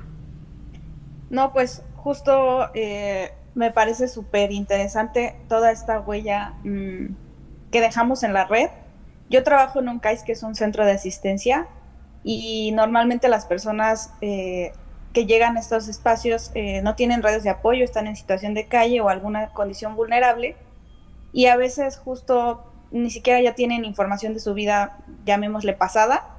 Entonces yo me he dado justo a la tarea como de, a través de redes, de googlear sus nombres, alguna situación que haya en la red, pues he podido llegar a identificar familiares, de dónde proviene, incluso recuperar documentos. Entonces creo que esta es una parte muy, muy importante. Yo lo hago de manera amateur porque busco cómo solucionar o buscar redes para las personas, pero sí he encontrado información infinita de cosas o de personas que jamás creí que iba a encontrar en un clic, ¿no? Ajá. Y creo que no lo haces de manera amateur, además lo haces de manera manual, ¿sí? Y lo que hice yo por acá es hacerlo de una manera más automatizada, ¿sí? Eso es lo único, y con ciertos parámetros, ¿no? Porque precisamente para las demos no pongo nada de cosas que puedan tener riesgo y por eso nada más sale así muy spare, ¿no? Pero vamos a pasar por las preguntas porque sé que vienen 3, 4 preguntas que también siempre me hacen. Entonces me gustaría ciclar por todo y muy agradecido de que te hayas aventado a que te hubiéramos utilizado como ejemplo. Creo que sigue Ángela, ¿verdad? Sí, hola, buenos días. Me parece muy interesante, estoy muy sorprendida, impactada. Pero mi pregunta está relacionada a ¿de qué depende que algunas personas sí aparezcan ciertos datos y de otras no? Muy bien. Ok, depende más o menos, bueno, depende de varias cosas. Y creo que de la primera que depende es del esfuerzo que le estamos dedicando en este momento. Si se fijan, esto se le llama minería de datos, ¿no? O sea, estamos minando por una identidad, ¿no? Y una identidad está definida por NUFI, ¿no? O sea, por nosotros, diciendo, la considero válida si cumple con estas características. Si más de 3 veces, en el caso de la demo que les hice ahorita, puedo verificar que corresponde ese nombre con esa persona, ¿no? Si las redes sociales de esa persona apuntan siempre a otras redes sociales que la apuntan de regreso, ¿sí? O sea, es una manera de evaluar y decir, ok, todo esto corresponde a un vector, ¿sí? Que sí me dice de manera probabilística, pero alta, o sea, arriba de un X porcentaje que también definimos, esta identidad sí corresponde a Hans Villa, ¿no? ¿Qué se necesitaría para que tuvieras más certeza? Solamente más tiempo, ¿sí? O sea, claro que hay gente que tiene lo que le llamamos expedientes delgados, team files, ¿no? Pero ahorita vamos a platicar de otro concepto, ahorita que avancemos más para allá, del Advertising ID y cómo todo celular tiene un Advertising ID.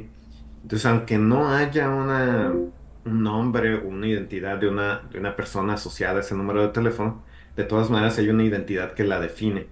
Y en el momento en que tú llegas y te intersectas con una parte de la identidad, ya sea porque visitó un restaurante, porque fue a su trabajo, porque durmió en X casa, ahí es donde la identidad se despierta o se desenmascara, ¿no? Entonces depende del tiempo que le dedicas, depende de lo que tú quieres considerar como un vector de identidad. Y claro que si hay personas que ni siquiera celular tienen, cada vez las menos, ¿no? O sea, en realidad la regla es de que 90% siempre lo vas a encontrar, ¿no? Sí, ok, perfecto. Muchas gracias. Sale. Y luego creo que, gracias Ángela por la pregunta, luego creo que sigue Fabiola, ¿verdad? Gracias, buenos días. A mí me llamó la atención porque, bueno, al hacer el ejercicio, yo no tenía mi teléfono a la mano. Entonces le pedí el teléfono a mi hijo, que estaba aquí conmigo, escuchando la presentación.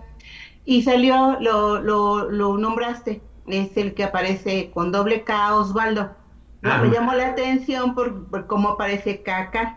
Y vi que, o escuché que no lo nombraste, y dije, ¿por qué aparece así? ¿No? Porque pudiera parecer ofensivo.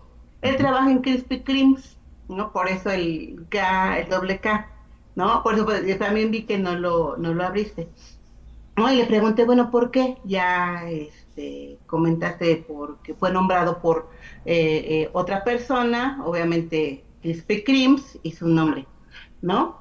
Pero me llama la atención, bueno, yo que me dedico a los peritajes, que es una herramienta muy importante para nosotros que peritamos y que hacemos la investigación precisamente en algunos casos, y retomando un poco la exposición anterior, de casos muy relevantes y que es importante darle seguimiento a esta investigación. Así rápidamente nombraré un caso que me tocó semanas anteriores en donde la mamá, en este caso estábamos haciendo el peritaje a la mamá, en donde a través de estas tecnologías, bueno, a través de las redes sociales, estaba ella cosificando a su hija, le abrió unas cuentas de Instagram, le abrió unas cuentas en donde estaba cosificando a su propia hija, ¿no? La mamá tenía sus cuentas en Instagram, en TikTok,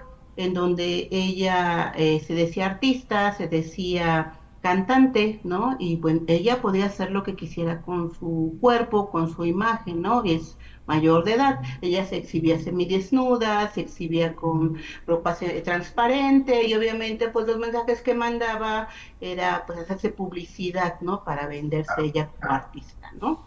Pero el problema surge, y surge para hacerse la pericial, porque ya lo estaba haciendo con su hija, ¿no? Su hija obviamente era una niña de 5 años, en donde ya le exhibía inclusive en traje de baño, haciéndola que bailara al ritmo de música y bailes sensuales, ¿no? Una niñita de 5 años. Y hago mención del caso porque esta herramienta era súper importante, ¿no?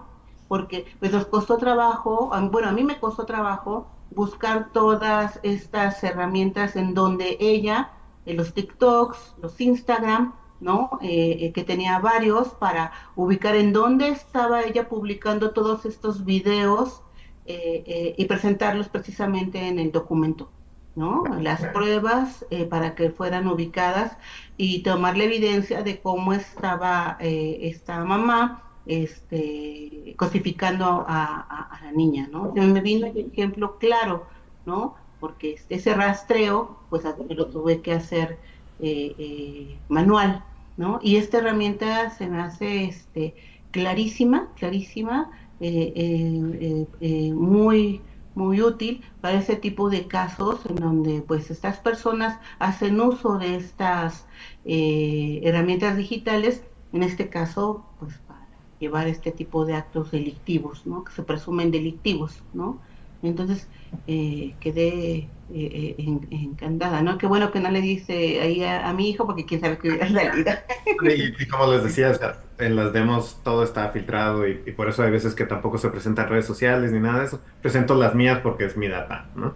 Bueno, no pasa nada, pero sí me quedé, ¿por qué caica? Pero bueno, ya vi, Krispy Kreme, ¿no? El Krispy Kreme.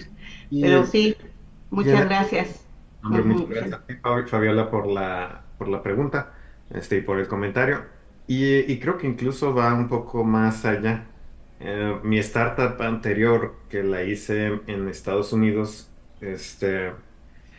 precisamente lo que hacía era monitorear las fotografías que se publicaban en Twitter y en Facebook y podía identificar armas, trata de personas y cosas por el estilo. Y eso pues, ya pues, se vendió hace 10 años, o sea, fue hace muchísimo tiempo que la hice.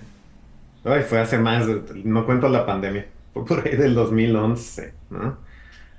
Entonces sí, hace un poco más de 10 años. Y esa era tecnología de hace 10 años. En realidad, con lo que hay ahorita de inteligencia artificial, tú podrías hacer un monitoreo completo de las redes sociales en todo momento.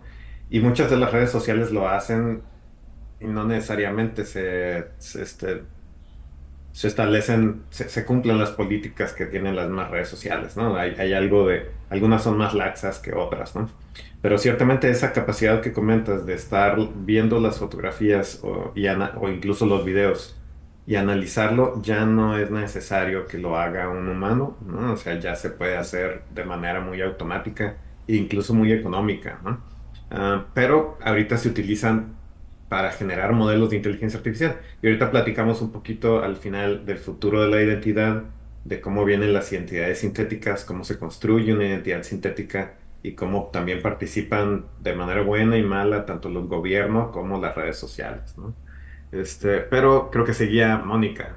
A tus órdenes, Mónica.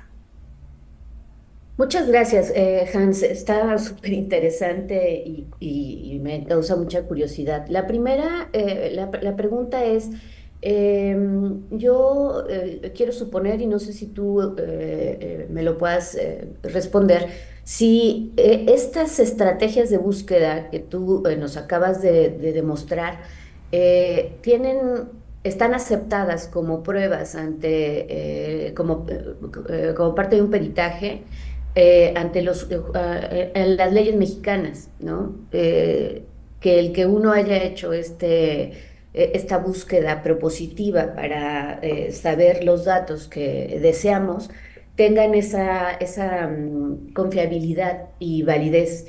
Hablando precisamente del tema anterior que fue sobre metodología, ¿no? Esa es mi primera duda.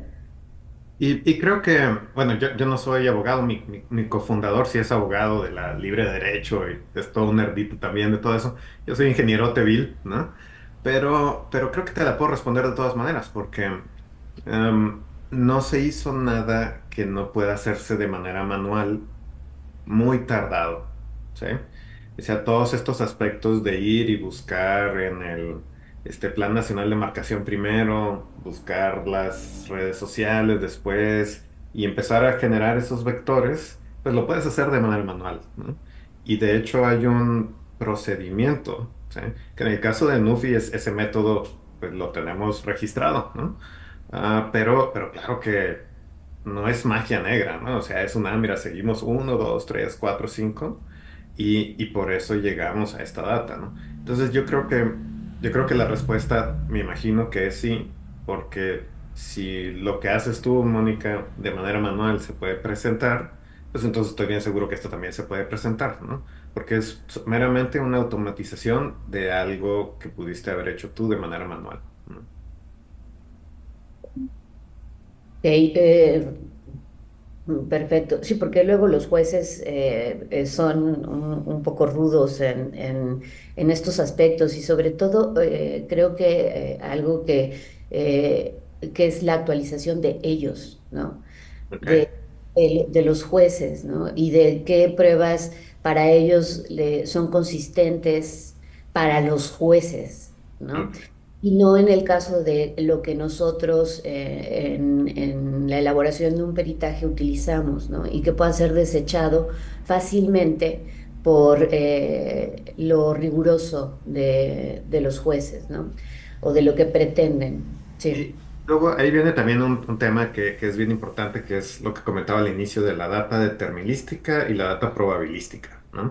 Oye, ¿hay manera de que esa red social de Hans que yo abrí se la hubiera podido crear alguien más, suplantado su identidad y con cosas de inteligencia artificial que hay ahorita, generar un deepfakes alrededor de todo eso y que se haya hecho durante años? ¿Ok? Entonces, pues, la respuesta también es sí. ¿Ok? Entonces nosotros, por eso incluso lo separo en data determinística, probabilística y la que requieren autorización y consentimiento en el momento también, como el acceso a un buro de crédito, círculo de crédito o al SAT, ¿no? Que es en ese momento en donde tiene que haber el consentimiento, ¿no? Pero sí, o sea, creo que incluso esa misma dificultad que tienes tú al presentarle al juez algo que hiciste de manera manual, va a existir aquí también, porque solamente son robots, sí, con inteligencia artificial, pero no hacen nada que tú no hagas, ¿no? Ok, y ya la última, y es una curiosidad, que es por qué en algunos sí salen estos datos específicos de sus redes sociales y demás, ¿no? En mi caso yo marqué dos veces y de las marcaste en una y solo aparece mi nombre, no aparece en redes sociales, no aparece absolutamente nada. Esto tiene que ver con una gestión de autocuidado de redes que pueda impedir que sea tan fácil acceder o de qué depende esto. Mira, sí, o sea, sí, sí depende, pero no mayormente, ¿no? No en este caso, no en esta demo. O sea, si tú eres precavida con tus redes sociales y no tienes redes sociales y o las tienes privadas y todo eso, creo que eso es muy importante y creo que todos lo tienen que tener. O sea, en la medida de lo posible, pues háganlo, ¿no? ¿Por qué? Por lo que les estoy enseñando ahorita y lo que les voy a enseñar un poco más al rato, ¿no? Ah, Perfecto. Si son privadas, entonces sí tiene que ver con eso. sí tiene que ver, o sea, definitivamente. Y hay una segunda parte que es de la pregunta que respondí ahorita, es en el esfuerzo que le estamos dedicando. Este robot tiene un parámetro de que tiene que encontrar tu identidad en menos de un segundo. ¿Sí? Si no lo encontró, ya no puso nada. Y no es un robot que yo tenga productivo ahorita. El que yo hice, se los hice para una demo. ¿Sí? Claro que tenemos robots de estos productivos en nuestra plataforma de Nufi, ¿no? Pero no tienen esos limitantes. ¿Sí? Entonces, no sé, probablemente si te corro en Nufi, tal vez sí encuentre tus redes sociales y las encuentre que están privadas, ¿no? Pero sí, sí es una cuestión de tiempo y esfuerzo, la verdad. No es más allá de eso y siempre se le puede encontrar la identidad a casi todo mundo. Y quisiera dedicar unos minutitos más a las preguntas porque hay dos conceptos adicionales que quiero platicar, precisamente la revisión de identidad. Y sí quiero llegar al Advertising ID y la movilidad y todo, ¿no? Entonces sí, tal vez... bueno, muchas gracias por la pregunta, Mónica. Pasemos con Andrés, por favor. Hola, buenos días. Son dos preguntas puntuales y creo que van en contra de los modelos empresariales. Muy bien. Pero, por ejemplo, ¿usted en algún momento ha pensado, no lo sé, o así como hablaban de esta aplicación de inteligencia artificial de rastreo en Estados Unidos, darse oportunidad a tener algún tipo de implementación pública o de servicio que pueda brindar ese rastreo en todo este aspecto que es lo jurídico y lo pericial? Ok. Pues, o sea, Nufi es una empresa que vende esto, ¿sí? O sea, pero no lo vendemos al consumidor final, no vendemos lo que se dice business to consumer, solamente se lo vendemos a otros negocios, business to business. Y una de las razones es porque, pues, es data delicada, pedimos siempre que haya un consentimiento explícito. Nosotros damos herramientas para que ese consentimiento explícito se pueda recabar, ¿sí? Ya sea de la manera muy convencional, física, en donde firmas algo, o a través de un PIN en donde haces una firma electrónica, ¿no? O otras cosas más, pero nosotros siempre pedimos consentimiento y en nuestro contrato con nuestro cliente ahí está, tienes que hacer esto, ¿sí? Entonces se me hace muy difícil soltarlo, ¿sí? Sobre todo porque lo que vimos ahorita no es nada comparado con lo que les voy a enseñar en un momento, ¿no? Y no es nada eso que les voy a enseñar en un momento comparado con lo que en realidad pudiera sacarse para instituciones financieras o de seguridad, que también tenemos clientes de esos, pues, ¿no? Entonces yo sí veo muy difícil, a menos de que ya estemos dando como que un resultado, no los datos. Y de hecho sí nos lo han propuesto. Oye, en el caso de las rentas de las casas o departamentos, nada más dime si tuvo antecedentes judiciales, si tiene empleo, si lo corrieron de alguna casa, ok. O sea, y hacer algo como que algún scoring compuesto, ¿no? Pero ahorita estamos muy enfocados en ser este buró de identidad y por eso no hemos tratado de sacar productos laterales, ¿no? Como se les llama. Hay que tener mucho cuidado. Ahorita hablamos de cómo cumplimos precisamente con las leyes de protección de datos personales, cómo conservamos la data en descanso, como se le llama, y cómo generalmente, y que obviamente está encriptada y todo, y tenemos una certificación SOC 2 tipo 1, que es una de las más duras, ¿no? Ya estamos sacando nuestro ISO 27000 también. Entonces hay mucha complejidad atrás por mantener precisamente los datos de manera segura. muy Y amable. bueno, no sé si de tiempo, digo, de forma muy, muy general, creo que tal vez remontándome a la metodología, y digo, yo sé que ustedes tienen todo su proceso, pero hablaba sobre precisamente como este mecanismo manual, empezando por el Plan Nacional de Marcación, a uno así como ajeno, y lo pienso mucho porque, por ejemplo, si hay casos donde pues son delicados que ocupan teléfonos o lo que sea para llamadas como extorsión y lo que sea, pero de todos modos pues hay un background, ¿no? Incluso hay denuncias y delitos por esta parte. Pero así como de forma puntual uno, ¿a qué tipo de lugares puede acercarse precisamente para realizar esta búsqueda? Hay una serie de metodologías y fuentes que se le llama el OSINT. Y todo lo que veas en OSINT, y te lo voy a poner aquí también. El OSINT Framework. Y voy a poner la liga en, en el chat. No estoy compartiendo, ¿verdad? Sí. ¿Sí estoy compartiendo o no estoy compartiendo? Screen 1. Listo. Aquí está. Entonces, esto que están viendo de los OSINT Framework, que se los voy a poner aquí en el chat. ¿Sí? Es precisamente, y se me olvidan siempre las...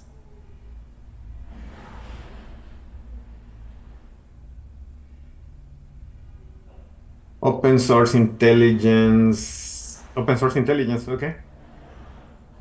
La búsqueda y el análisis de datos de fuentes abiertas. ¿Sí? Y lo que les mandé aquí es todas las categorías y todos los frameworks que hay, ¿no? Entonces, por ejemplo, si ustedes se van a OSINT Public Records y les empieza a decir, mira, de propiedades, criminales, de gobierno, ¿sí? Vamos a ver de propiedades. Están estos: Elisa Data, Regrid, Zillow, Emporis, PhoneFacts, Neighbor Report, Redfin. Muchas de estas cosas pues están enfocadas a Estados Unidos, pero la verdad es que el framework OSINT aplica o sea, la mayor parte del mundo también, ¿sí? Ojalá estuviera el Registro Nacional de Propiedad, el Registro Público de la Propiedad aquí, perdón, pero pues no, o sea, está súper complejo eso. Pero incluso aquí pueden ver la parte de terrorismo, ¿no? Y aquí está el GTD. Y pueden ver todo lo de Dark Web, ¿no? Y pueden ver también herramientas y directorios, ¿no? Aquí está Onion, que es lo que utiliza la mayor parte de la gente, ¿no? Y los clientes que deberían de utilizar ustedes para el Dark Web, pues yo utilizo o Tor o I2P, ¿no? Y aquí te dice, ok, clic y vámonos, te vas al Tor Project, ¿no? Y sacas las cosas. Entonces yo creo que si empiezan a utilizar OSINT, les va a dar una gran cantidad de carnita por la cual empezar a trabajar en esto que les decía que nosotros automatizamos, pero que ustedes pueden hacer de manera manual. Y aunque sí hay muchas cosas aquí que son pues de otros países, de todas maneras está el framework, ¿no? O sea, de cómo trabajarlo, ¿sí? Y de hecho en la parte de arriba no me metí ahorita, pero incluso están las metodologías de cómo empezar a hacer una búsqueda correcta a través de huella digital, ¿no? Huella digital no esta, sino la huella digital de Internet, ¿no? Lo que estamos platicando ahorita. Entonces, ¿cómo vamos aquí? Creo que el OSINT, si no lo habían visto, ahí se pueden quedar meses, o sea, es una cosa enormísima. Pero hasta aquí, ¿alguna pregunta, alguna duda? Si no, como para pasarme a otro concepto. ¿No? Muy bien. Seguimos adelante, entonces. Voy a volver a compartir mi pantalla. Entonces, esto.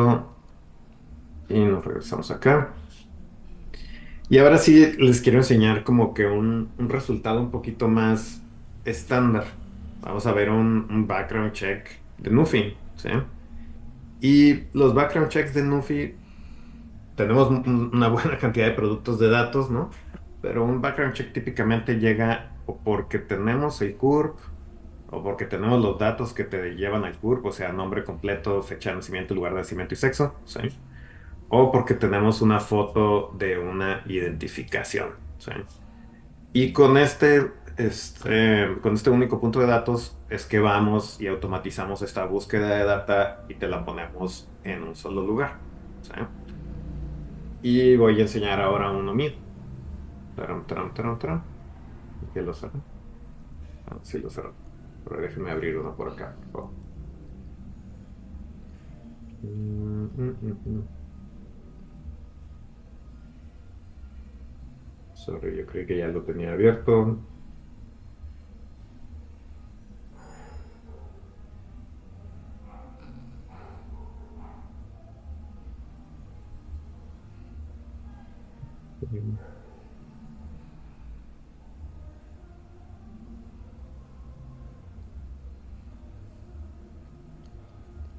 Ok, y este es un reporte mío.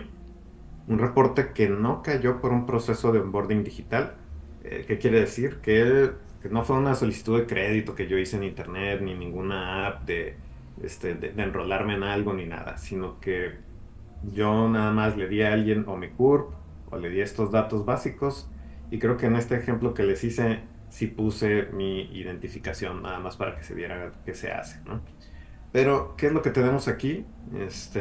Que con esa data genera un scoring de validación que le damos chance a todos los clientes que generen su propio motor paramétrico de datos, ¿sí? O sea, cada quien puede poner aquí su scoring. Y si se fijan, y me voy a ir rápido por esto, pero nada más quiero que vean la profundidad de lo que sale en un par de minutos, ¿no? O sea, nosotros mismos calculamos el RENAPO IO, lo validamos, hacemos lo mismo con el RFC, lo validamos, vemos que pueda recibir facturas, sacamos del SAT el nombre, sacamos todos los fieles o sellos que se tengan de esa persona, activos, revocados, caducos. Vamos al registro público de comercio y nos traemos las empresas en donde esta persona participa. Aquí está NUFI. Me traigo todas las formas precodificadas y NUFI también los procesa de manera automática, ¿sí? Y aquí está toda la inscripción de la empresa. Se ven mis socios, aquí está mi socio, que también le pudiéramos hacer una revisión de identidad.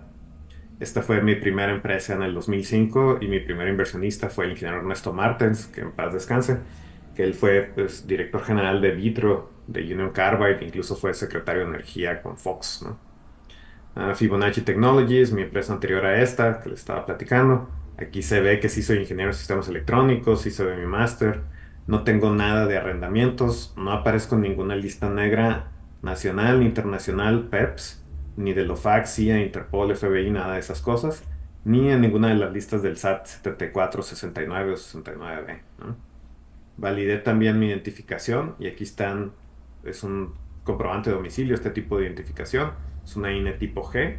Saqué el MRZ que está en la parte de atrás, fui al INE, lo validé, puede votar, ¿sí? Geolocalicé este domicilio, saqué los antecedentes judiciales, que los sacamos a nivel local, estatal y federal, yo no tengo nada, ¿sí?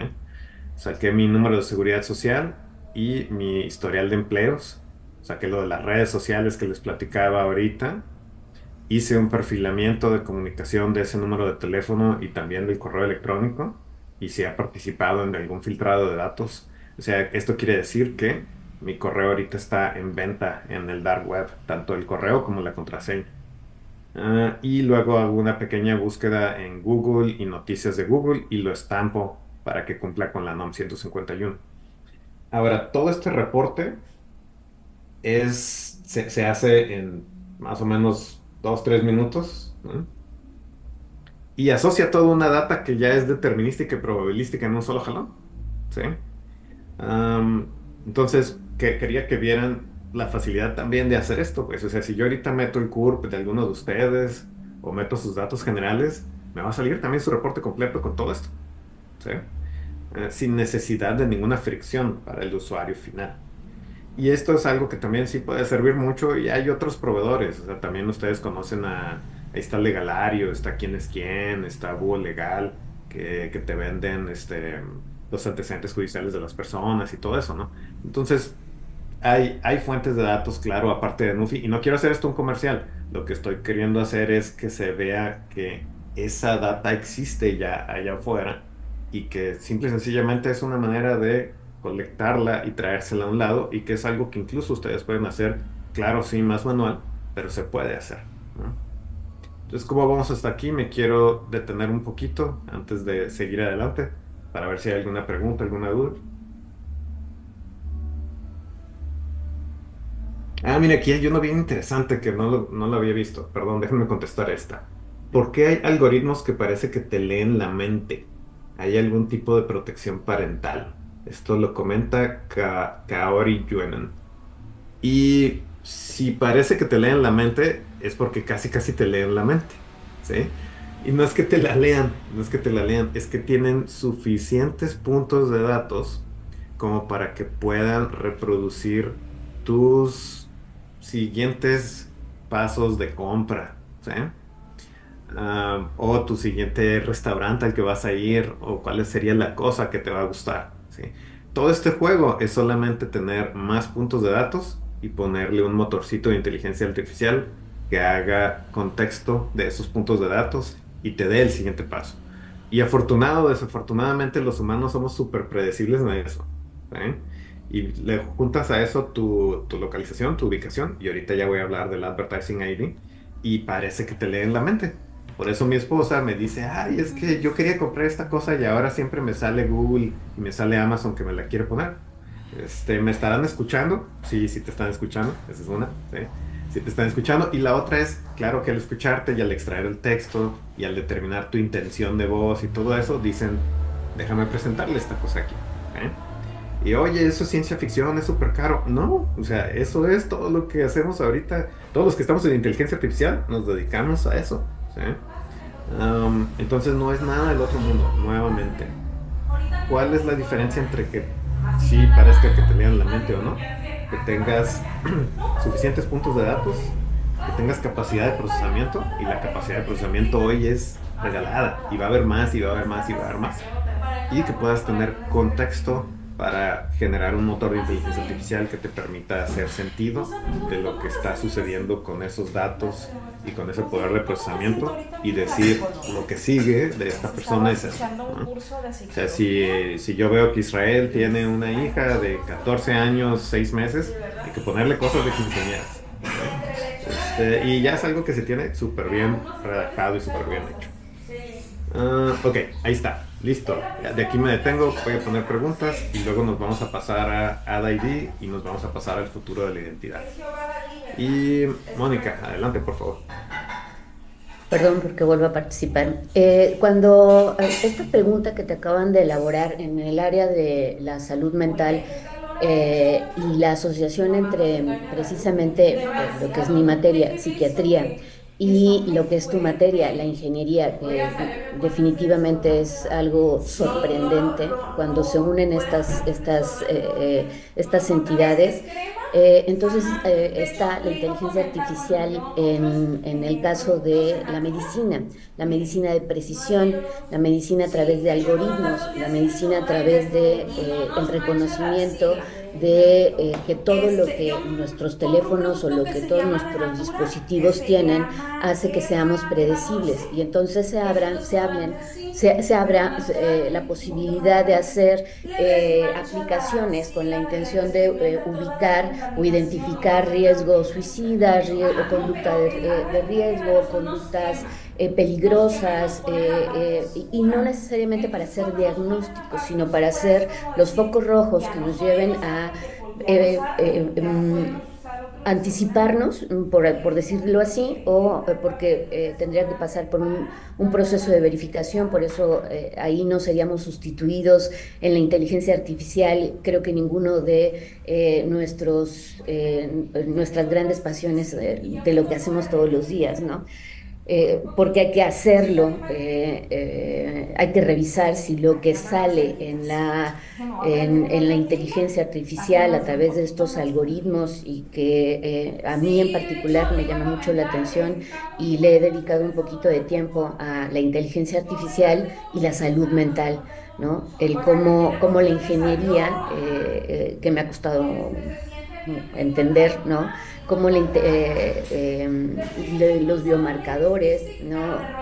Que es parte de la ingeniería biológica, ¿no? del ser humano, y esto llevarlo a hallazgos muy interesantes. A mí me parece que esto que tú presentas, definitivamente yo no lo llamaría hackeo, ni creo que me llamaría la atención de decir que es una invasión a la intimidad. Es lo que nosotros ponemos en nuestras redes, es lo que queremos que la gente sepa de nosotros. Por eso mi pregunta en relación a, quiere decir que sí he cuidado bien, esta es la pregunta particular, he cuidado bien pero seguramente si haces más búsquedas, como ya nos comentaste, bueno, entonces sí van a salir muchas otras cosas que están públicas, ¿no? Que totalmente estarán mi teléfono, bla, bla, bla, y una historia, ¿no? Entonces esto me parece altamente interesante y solo quería comentar sobre la IA en la salud mental, ¿no? ¿Qué tal? Muchas gracias, Mónica. Y estoy tomando tu comentario y estoy también leyendo el comentario de Guadalupe, de que en qué forma puede ser la inteligencia artificial aplicada para facilitar la labor del psicólogo.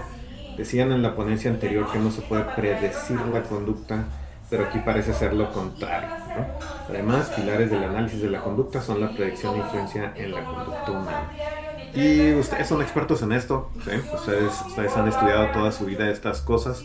Yo tengo mi propia opinión, ¿sí? Que no tiene que ver con el estudio de la salud, pero yo sí pienso que los humanos somos muy predecibles, ¿sí? Yo sí lo pienso. Yo sí pienso que incluso nuestra mente lo que encuentra son patrones. Ustedes saben de estas cosas, yo no lo sé. Pero pues si encuentras un patrón, pues entonces también una inteligencia artificial puede encontrar ese patrón. Aquí el punto es quiero regresar al punto anterior, que dije, necesitas tener datos suficientes, necesitas tener capacidad de procesamiento y necesitas tener contexto, ¿sí? Y esas cosas apenas están empezando a estar presentes en nuestro ecosistema tecnológico, ¿sí? Oye, ¿pudieras tú detectar momentos de riesgo de una persona? Sí, o sea, probablemente si la estuviéramos escuchando en todo momento y la estuviéramos viendo en todo momento, creo que podemos inferir incluso hasta sentimiento y si tiene capacidad de acción en ese momento, ¿no? Pero no andamos con una cámara que nos esté viendo en todo momento ahorita, ¿ok? Sí traemos un micrófono que nos escucha en todo momento, en el caso del celular, y que nos rastrea en todo momento. Y con los celulares nuevos sí nos pueden estar viendo, sí, con unas cámaras que se le llama de profundidad, ¿no? Y muchos traen ya LIDAR, o sea, traen un radarcito por láser acá en la parte de atrás, ¿eh? Y ahí está. O sea, nuevamente es adquisición de datos, ¿no? Los datos suficientes para... Luego necesitas tener la capacidad de procesamiento, que era lo que platicábamos ahorita. Hay cada vez más capacidad de procesamiento, sí es cierto, pero ahorita hay capacidad de procesamiento para lo que genera un caso de negocio, ¿sí? Donde hay lana. Entonces, si vas a hacer para vender algo o venderte algo, hay capacidad de procesamiento, ¿sí? Pero probablemente para temas de salud, que son rescatar a alguien de algún asunto así, puede ser que no, ¿sí? O sea, puede ser que lo tengas que poner tú, ¿sí? Y el contexto es donde estamos un poco más alejados ahorita en inteligencia artificial, pero un poco. El contexto es poder asociar 2 o 3 ideas de manera correcta para decir encontré otro patrón, que no era el obvio o que no era el patrón correspondiente, sino era un patrón adyacente por alguna lateralidad, ¿sí? Y ahí es donde todavía no estamos en el punto, pero estamos cerca también, pues, ¿no? Y estamos cerca de encontrarlo precisamente para temas que tengan que ver con venta de cosas, ¿no? Entonces, sí, yo sí tengo la opinión de que en realidad sí podemos predecir la conducta, ¿sí? De hecho, te salen los TikToks que te salen y te salen los Instas que te salen porque es lo que tu mente está craving, o sea, está queriendo en ese momento, ¿no? Pero en fin, o sea, tenemos nosotros como comunes mortales acceso a esos modelos de inteligencia artificial como los que utiliza TikTok, Insta, Meta, etcétera. No tenemos acceso a eso, ¿sí? Eso es precisamente para que ellos vendan. pero sí tenemos acceso a motores de inteligencia artificial que están como a tres cuartas partes o a la mitad de eso. E incluso eso ya es sumamente poderoso. Entonces por eso es que podemos hacer cosas como lo que hago en UFI, ¿no? Ok. Quiero ser cuidadoso del tiempo porque sé que tenemos un hard stop, ¿no? a las 11. Y sí quiero cerrar esto con un concepto. El concepto del futuro de la identidad digital, ¿no? O sea, ciertamente lo que comentaba ahorita de la inteligencia artificial nos viene a cambiar las cosas en el sentido de que va a haber cada vez más capacidad de ingesta de datos, va a haber más capacidad de procesamiento de datos y va a haber más capacidad de contexto. Y con esas tres cosas sí se va a ir pudiendo determinar mucho de nuestro comportamiento. Oye, reproducir completamente a Hans, pues probablemente en los siguientes 2 o 3 años no. Probablemente no. ¿Okay? Pero en un futuro no muy lejano, espero, probablemente sí pueda reproducir a Hans. Y yo quisiera tener un Hans que pueda contestar mis correos electrónicos y ya no tenga que contestarlos yo. Y va a ir por ahí. O sea, no va a ir... Nuevamente, al mundo ahorita todavía lo mueven las cosas económicas, entonces lo mueve el tema de la lana. ¿Sí? Si yo pagaría mucho porque alguien contestara mi correo, sí, yo pagaría mucho porque alguien contestara mi correo. ¿Sí?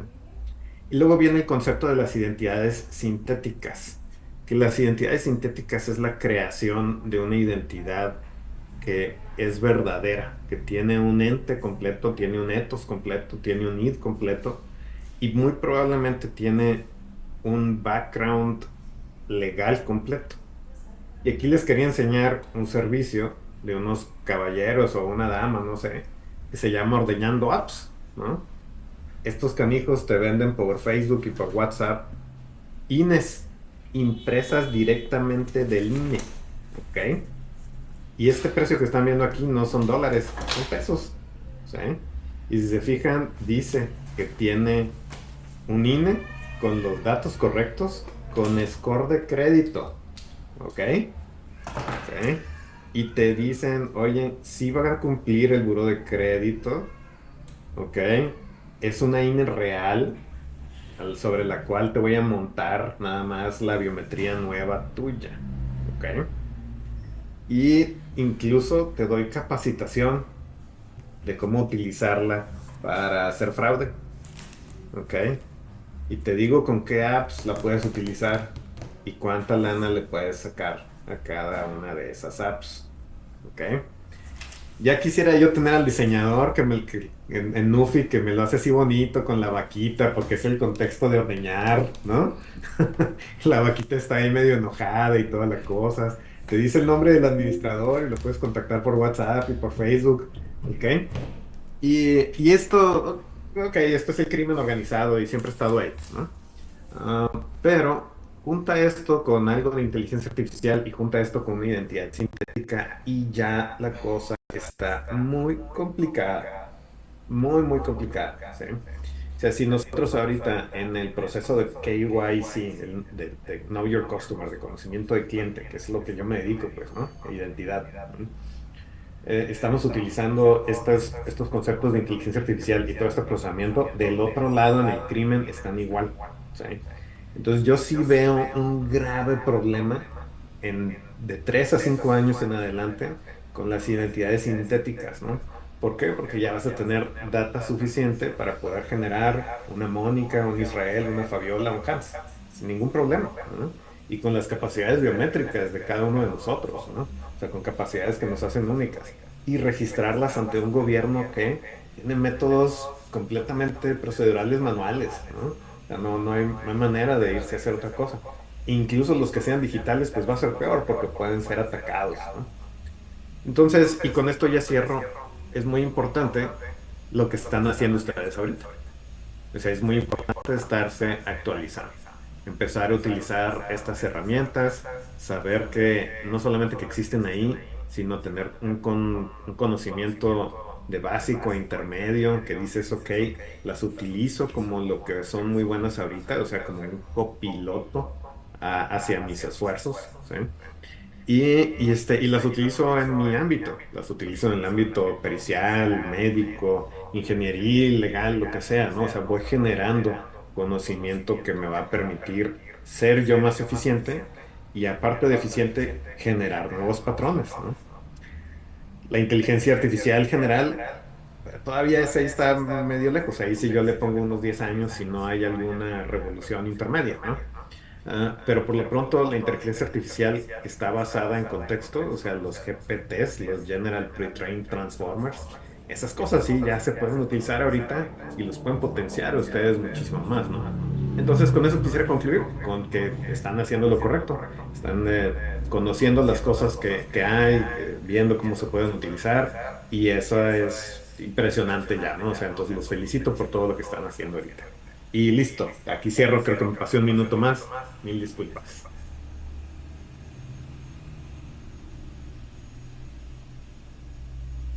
Muchísimas gracias, Hans. Ahorita voy a permitir que Marian coordine las